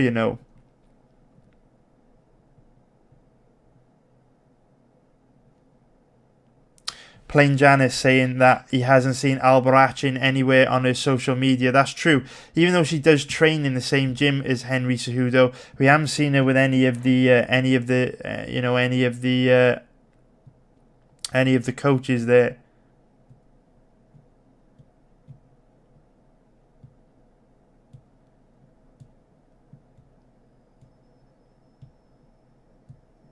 Lucrative MMA saying Tracy Cortez is going to give it her absolute all for her mother and brother. Can't be counted out, that mindset shift. Well, Vanessa Melo's got children. Do you not think that Melo's going to give it her all for her children? I mean, she got her absolute face boxed off for 3 rounds in Mexico City against Irene Aldana, and she hung in there. Do you know what I mean? She absorbed an incredible amount of significant shots, took tons of damage. She could have looked for a way out. She could have gone down, turtled up. You know what I mean? Lived to fight another day, but she hung in there for 3 rounds against one of the heaviest hitters in the bantamweight division and didn't quit. So this narrative about Cortez doing it for her mother and her brother, it's all bollocks. I'm sure Cortez will fight very hard for her mother and her brother, but I'm sure Vanessa Melo will fight very hard for her career and her pride and her children and her family as well. So all that life story stuff's absolute bollocks. MMA KM, thanks a lot, dude. It's Anderson Dos Santos is the guy. That is the geezer. He fought Andre Ewell, right? And he's pretty good, actually. This is the geezer that trains with. He's wearing a bandana, so you can't, or like a mask thing, so you can't really see him. But this is the geezer that trains with Vanessa Melo. He's quite good, actually, pretty good. Even though he's lost his 2 fights in the UFC, he looked pretty good against Narimani and Ewell. Those 2 losses don't really tell the whole story. He's a decent fighter. Plain Janice saying, Chris, thanks for your input as always. Try not to miss your live sessions. The kids mess up the rhythm. See you, mate. Good luck. Thanks a lot. Good night, Plain Jana, dude. And thanks a lot also for giving us the advice on waiting until the weigh-ins. That was a good shout, man. Lee Dose is saying he's craving rock solid bets instead of these calculated gambles. I know, dude, I know. But all we can find at the moment is these calculated gambles, right? It's an absolute nightmare, man. Hopefully we'll get back to finding some rock solid bets soon. I think there's at least one rock solid bet in December though, which if we do end up losing all these high risk bets, at least they should help us get a bit of cash back. There is one very rock solid bet coming up next month. Right, let's watch one more fight from Melo. So this fight is Vanessa Melo against Nubia Bombom. Nubia Nascimento from September 2018. And I don't want to go any further back than this because obviously it looks like this was when Vanessa Melo had her child and she had a long 3-year break. So cool, man. Interesting as well. Melo's never been submitted. Just a little bit of information for you. Never been submitted. Does have a win by rear naked choke, but she's never been submitted, which is interesting. Pretty cool. Right, okay. Let's now watch this fight between Melo and Nascimento and see if this shows us any more about Melo's grappling. Will this fight go to the ground? We'd like to see a bit of Melo on her back, but I'm not sure if we are going to be as lucky to see Melo on her back. Weird camera angle on this fight. The camera, for the most part, way too close to these fighters. We see any grappling at all? Doesn't look like it in the first round.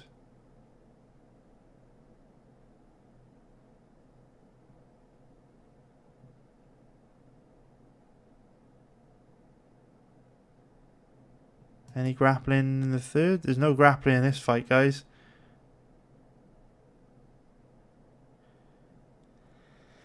Alright, no grappling, boys. No grappling. So I think that is going to be it for this live stream, you know. It was a good one. It was a long one. It was over 2 hours long. Thank you to everyone. To everyone watching this. I really appreciate you watching this. It's been a long one, boys. But thank you to everyone. I really appreciate it. MMAKM saying, thanks guys, still unsure who she trains with. Anyone know? Yeah, Cortez trains at the same gym as Cejudo, but there aren't any. I mean, we can bring it up again. There's no pictures of Tracy Cortez with Cejudo or his coaches. So, you know, even though she trains in the same gym, we don't know, who exactly she's training with. We can scroll through her profile. There's no training pictures of her with Eric Albrakin or Cejudo. Absolutely none. So, what can you do? O-Town has said, Chris, thanks for doing these videos. Been watching since Aldo's last fight. Thanks a lot, mate. I really appreciate it. So let's sum up what I'm going to do with this fight, right, boys? So the way I look at this fight is, at the moment, I think at worst, Melo has a 40% chance of winning this fight. At worst, it's 60-40 in favour of Cortez. If we put the odds in the implied probability calculator, odds are 2.80, which is plus 180 for an implied probability of 36%. Obviously, you get a 4% margin over the bookie if you cap this fight at 60-40 in favour of Cortez. That's obviously not a great margin. I would like more of a margin than that. But given all the factors in this fight, the fact that Cortez has no striking defense, no real way to set her takedowns up, moving up a weight class, making her UFC debut, young and inexperienced, fighting a fighter with home advantage, big, strong, powerful girl that's going to have a big physical advantage, clearly a reasonably good level of takedown defense, gigantic advantage striking. I think it's fair to cap Melo between 40 and 50%, maybe not 50%, maybe like 45%, in which case you get a 9% margin on the bookie.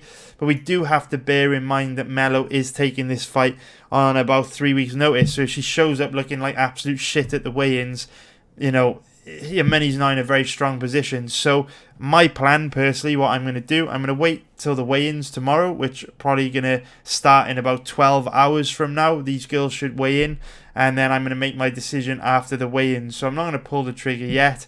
There's absolutely no way on earth I would bet Cortez as a favourite based on what I've seen.